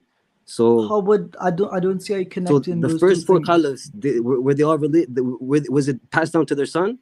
No, No, right? but So that then it doesn't changed matter. after Muawiah. So I'm The saying, Khilafah, brother, pause for a moment. I don't understand how this can affect your belief or the sources that they come from. If sources transmit that this is the case, then it's the case historically. How does that affect what you believe? you guys are understanding what I'm saying. Like, it makes me doubt what sources I could believe in. So If give me an example of this. I'll give, like, here's what I'll point out to you. I'm only interjecting, brother, because when we're trying to reason with someone, either it is they go directly to the argument like in a sequential manner, or they divert, right? And they do so unintentionally. So let's be clear here. You're saying yes, my questions about this event make me doubt the sources of Islam. So would this make you doubt the transmission of the Quran, for example? no, Would it make you doubt the transmission of how we perform salah, no, how we fast, no, our beliefs about Allah subhanahu wa ta'ala? no. Then what does it affect? What belief does it affect? Well, like, what's it called? Like the hadiths, for example. Like, you know what I mean? I don't know. Like, But the hadiths tell us how we perform salah, they tell us how we fast, and this is universal. No one stopped fasting at midday. No one started fasting at Asr time. It's universal. yeah, but I'm saying, like victory is written by the victors, right? But here's the thing: if that was the case, then the way that we fast, the way that we pray, what we believe about Allah, this would all be changed. But across the board, it is unanimous what we believe. So what exactly about your beliefs is being affected? Like the zakat that you pay, or is Allah, the only Lord? Is that affected in any way? No, like Exactly. my foundation, I believe in it. But I'm just saying this still, alhamdulillah. But I'm just saying this does raise doubts in terms of how the story plays out. That's And why all it tells you is that there was this event within history, and there have been many Muslims that have fought other Muslims throughout time. And this is not, we don't look at the religion and try and find a flaw within the religion because of that. Now, essentially there are companions who may have done things that were not correct or whatever, but we take the consensus of the companions. And there's nothing to do with giving people free passes or this and that, but this is This is really about looking at what is going to affect your religion. Now, do you believe that someone can have the power to control all the atoms of the universe? Yeah, of course. Do you believe that a human being can have the power to control all the atoms of the universe? Oh, sorry. I thought you meant Allah. Like, yeah, no. No. Do you believe that there are human beings who have all the knowledge of the unseen? No. No. So these are I'm just giving you two examples of beliefs that come from certain groups amongst the Shia, and they have this idea in the Imamah. Now, I don't want to go into all of this, but you've already rejected these concepts. And yeah, but the thing is with me, brother, it's just like I don't know how to label myself because. No, you don't. Don't worry about the label. I tell you what, because you're saying that you're following the Sunnah of the Prophet, peace be upon him, according to the companions that were with him, right? Yeah, but when I look at, like, wallahi, I don't want to talk bad about Muawiya. I'm not calling him a kafir or anything like that. You know what I mean? But I'm just raising the point of, like, why? But Hank, this is the thing. Let me finish my point, brother. Sorry, like, sure. Like, sorry to interject. You know, it's just like the one thing about Muawiya going past him, like with especially his son, is like it makes me question like how we look at all the Sahaba, you know, like why because the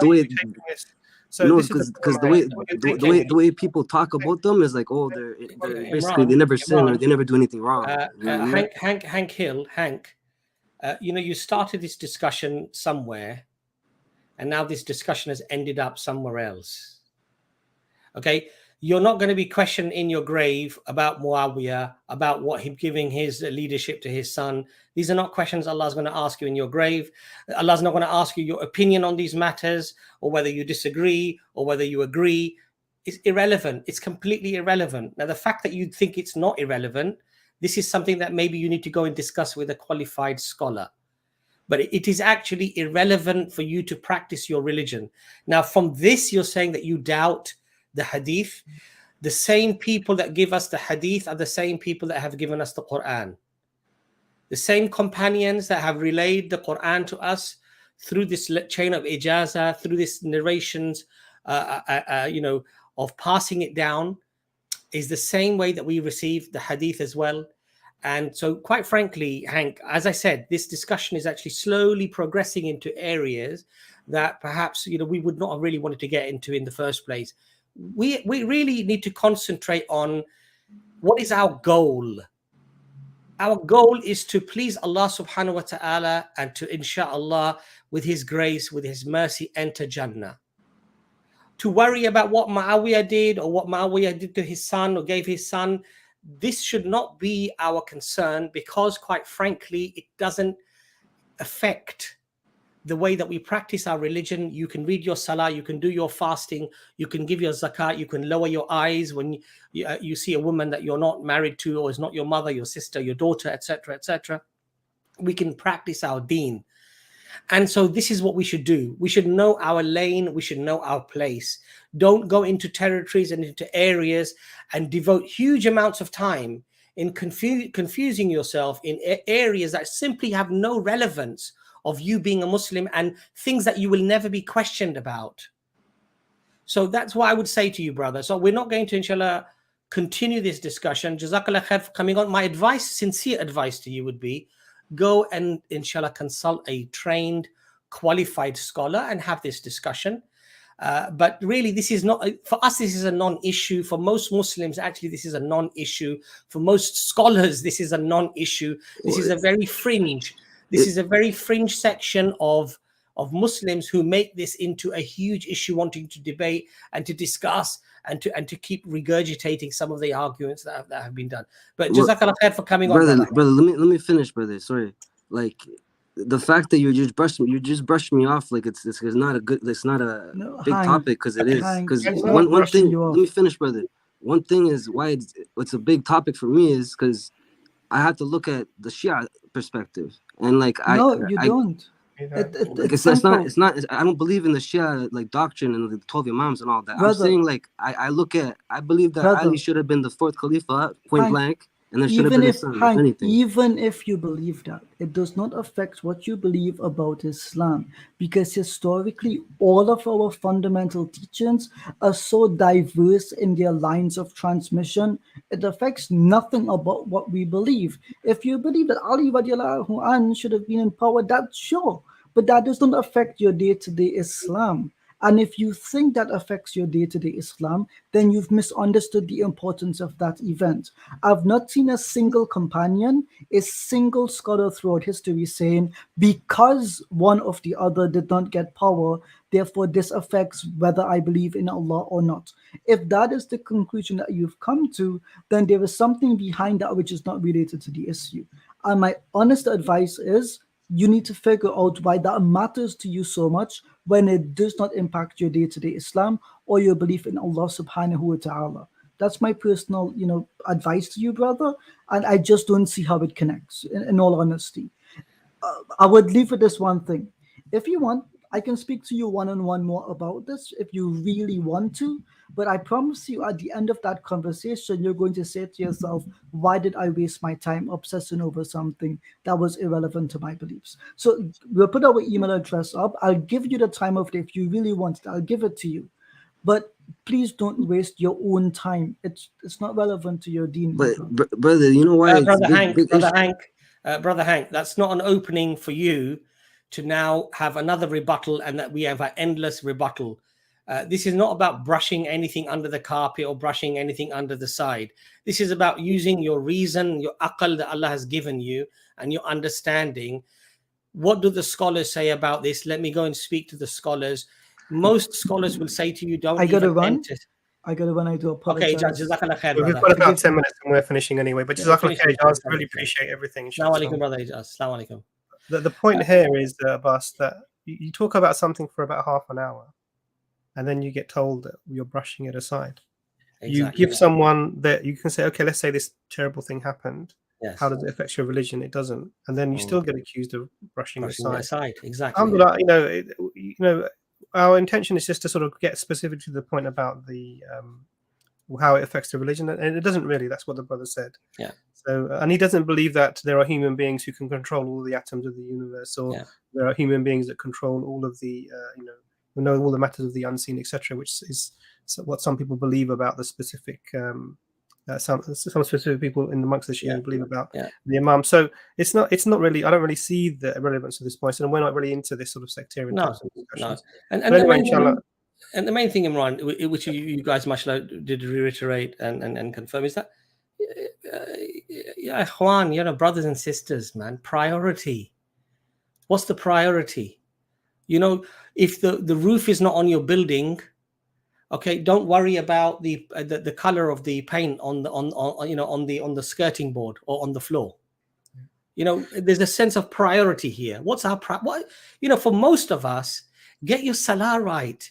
Make sure you're not associating partners with Allah because you don't do things like reading these subhanallah, these horoscopes, or you're not doing things that are kufr, that actually are taking you out of Islam. Worry about those things, subhanallah. Worry about your salah. Worry about, am I giving my zakah? Have I calculated correctly? Am I doing my fasts properly?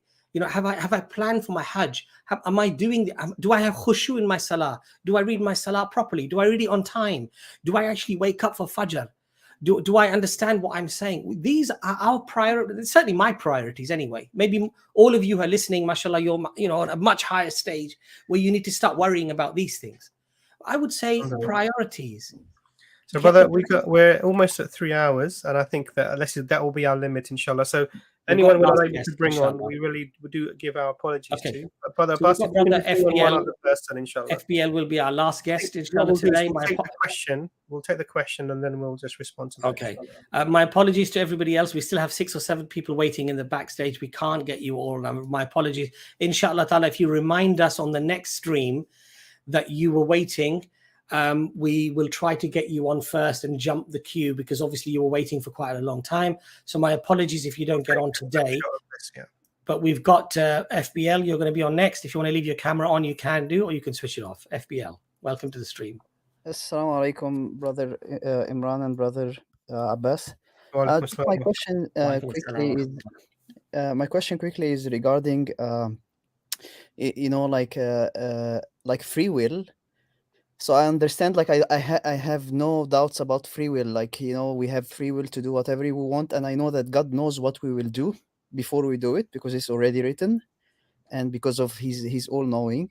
But my question is, sometimes, for example, it's what confuses me when, for example, like I see it on other videos, you know, when some like a Muslim, like a Muslim da'i would say, you know, like you know, like Allah, like he's talking to a non-Muslim, or you know, like, and then they say, you know, like Allah brought you here, like it wasn't like, it's kind of like God made you come here. So this is kind of a bit confusing for me, where, you know, then how comes if I have a free will, then Allah subhanahu wa ta'ala can just make me do something, you know what I mean? So this is a bit confusing for me, if you understand what I mean. So for example, like it happens a lot with when I see Sheikh Osman's videos, like he always say, like, you know, Allah brought you here just to listen, or like to ask So I you also say this similar thing when I'm discussing with people. Yes. But so it's not for any one individual. This is commonly used wording. But sorry, carry on, please. Yeah, exactly. So I just I'm not sure if you understand my question. Is it's kind of, for me, it's a bit not contradiction, but it doesn't go along with the free will, you know, because if there is, if yeah, then for example, in this case, like, if you know, if you tell me, for example, God planned for you to come on this stream, but it was my free will to come on the stream, you know. So it's a bit, if it's God's will, then it's kind of my if it's God who made me Imran, come. can I just come in there for a second? Because Yeah. we've sort of we obviously talk about free will quite a lot, and the reason why, because we're very short on time as well. Mm-hmm. The Prophet Sallallahu Alaihi Wasallam said, when we start talking about Qadr and we get enthralled in this discussion, he said, leave the discussion. Mm-hmm. Now, we will never fully comprehend or understand Qadr and free will, because this has been discussed throughout all of Islamic history, and there are different views on Qadr and free will. But what we are sure about is that it is within the umbrella, within the concept of pure justice, a complete perfection of justice and fairness. And so I would suggest, brother, that this particular discussion on Qadr and free will, it leads into a dead end, to be perfectly honest, because most people won't grapple it, most people won't understand it, and in fact, nobody can fully comprehend it anyway. That is the reality. So I'm just to sort of try and explain why the difficulty that Brother Abbas mentioned is there, and this is really just so that you understand. So there, Allah says in the Quran, everything happens because He wills everything to happen. There's nothing that can happen outside the will of Allah. Okay, that's one thing to bear in mind. Okay. Mm-hmm. The other thing to bear in mind is Allah says that I have given you the ability to choose, so we can choose to do things. We have a limited sort of choice, if you like, we call it free will, but it's limited. Like, if I want to fly, I can't fly. I'm limited. Mm-hmm. And every single thing that we want to do, like I couldn't pick up this book unless I had the hand that Allah gave me. That, you know, if I didn't have the energy from the food getting to this place, there's lots of things that would have to be in place for me to even act the things that I would be doing. So ultimately, Allah controls everything, but Allah says He also has given us free will. Now, we have two single things here. We can understand our perspective, that we make choices and we go to and do places and do things. But there's another perspective, that Allah isn't ultimately in control of everything. Unless He wills, we would not be able to will either. Now, we can't understand Allah's perspective because we're human, we're being limited by this. So when you're trying to reconcile these two things, you're going to run into a problem of perspectives. We understand our perspective, and we cannot comprehend the perspective from Allah's point of view. Does that make sense? Mm-hmm. So the thing to understand is that you have free will and you can choose. And when we say that Allah destined this, or Allah brought you here, we're talking about Allah ultimately controlling everything. Do you understand? Mm-hmm. And even in the terms of our guidance or helping people in their Islam, there's two types of guidance. One is the irshad, which is the giving of the information, which is what the prophets came with, which is what we try to give information. And then there's the tawfiq that once the person has internalized this and they think, yes, I believe this, then Allah puts the iman in their heart, which is the tawfiq, in the guidance of tawfiq. Now we can do whatever we like, but we can't give someone iman. That comes from Allah. So when we're having these conversations and we say, Allah brought you here so that we can give you the guidance, and then Allah can give you the tawfiq. This is just a way of speaking. It doesn't mean that the person has no free will. Do you understand? And the thing that is going to be difficult to reconcile is these two different perspectives. And this conversation, as Brother Abbas has mentioned, has been raging for ages and ages, centuries, and there's no way to get to the nub of it. But essentially, for you, the question is, what are you doing with the free will Allah has given you, the choices that you've made? And I would say that try not to get too involved in this sort of thing, because you will end up in a cycle where you're not able to explain it, and there's a specific reason for that. Yeah. Does that make sense? I think Dr. Imran actually said it very beautifully, alhamdulillah. And I did hear a little talk by Muhammad Hijab about free will as well on this, I think, Sapience Institute. And he explained it exactly in these two parts. One is everything happens by the will of Allah, and Allah has given us free will to choose and to do things, and that we'll be questioned for what we've done. And he said how they couple together, how these two things fit together, we don't know. That's the mystery. And that is as Allah says, that we believe the seen and we believe the unseen. And so there are certain things, certain concepts that this is the unseen, how they actually couple, how they couple together, how they make sense. And this will be, inshallah, explained to us maybe after we are resurrected, inshallah. I mean, inshallah. And I would like to thank all of you. I've been watching your videos for a very, very long time, and all the brothers like Ijaz and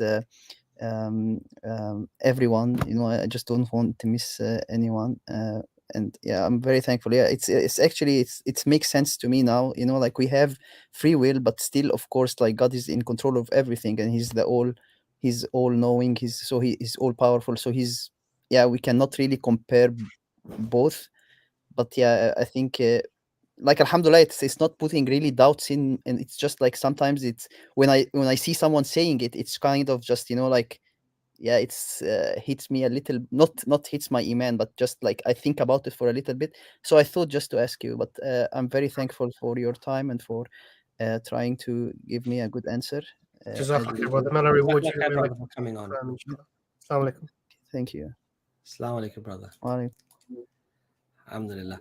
So guys, all of you who are in the backstage, please accept my apologies, but I'm going to clear the studio because we're not going to be able to take any more guests on. As I say, if you please want to come on for the next one, just remind us that you were waiting, and we'll try to bump you up, inshallah, in the queue and get you on first. So my apologies. Sometimes some of the conversations do unfortunately drag on, even though we'd like to have them concise. And there's a reason for that, because sometimes people come with a particular doubt when in fact there's actually a whole series of other things that are going on that sort of slowly unravel. And so sometimes that takes a bit of time. But Jazakallah khair for joining us. We will be doing the streams regularly again. So we will, inshallah, restart the historicity stream. We'll let you know, inshallah, when that is. Every Sunday, we'll be doing the open forums and the Dawah clinic, and also this particular stream about doubts. We will actually be doing that more regularly. Some of the comments that, for example, the brother made about this thing with Muawiya and stuff like this. My humble advice to brothers and sisters would be that if people are talking about these things to you and they're influencing you or they're questioning you, why do you Sunnis believe this or why do you believe that? Say, you know what, go and speak to the scholars. I'm just more worried about my priorities, which is to read my salah, to give my zakat, to fast in the month of Ramadan, and to, inshallah, plan for my hajj.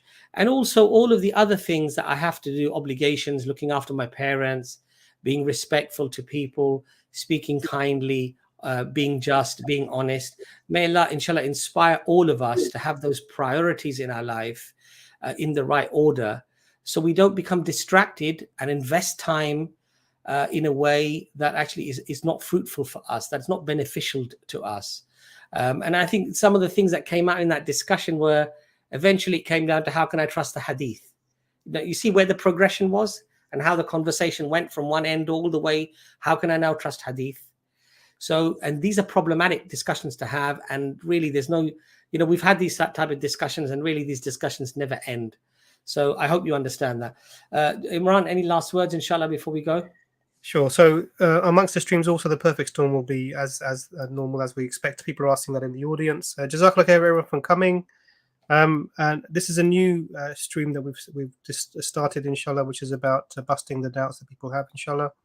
And please encourage people that you know who may benefit from this, inshallah. So we'll have different guests throughout every time the stream comes on to help with some of these specific doubts, inshallah. And once again, remember the Sapience Lighthouse project. You can go there, book an appointment to have a one-to-one discussion with a da'i who will go through with you anything specifically.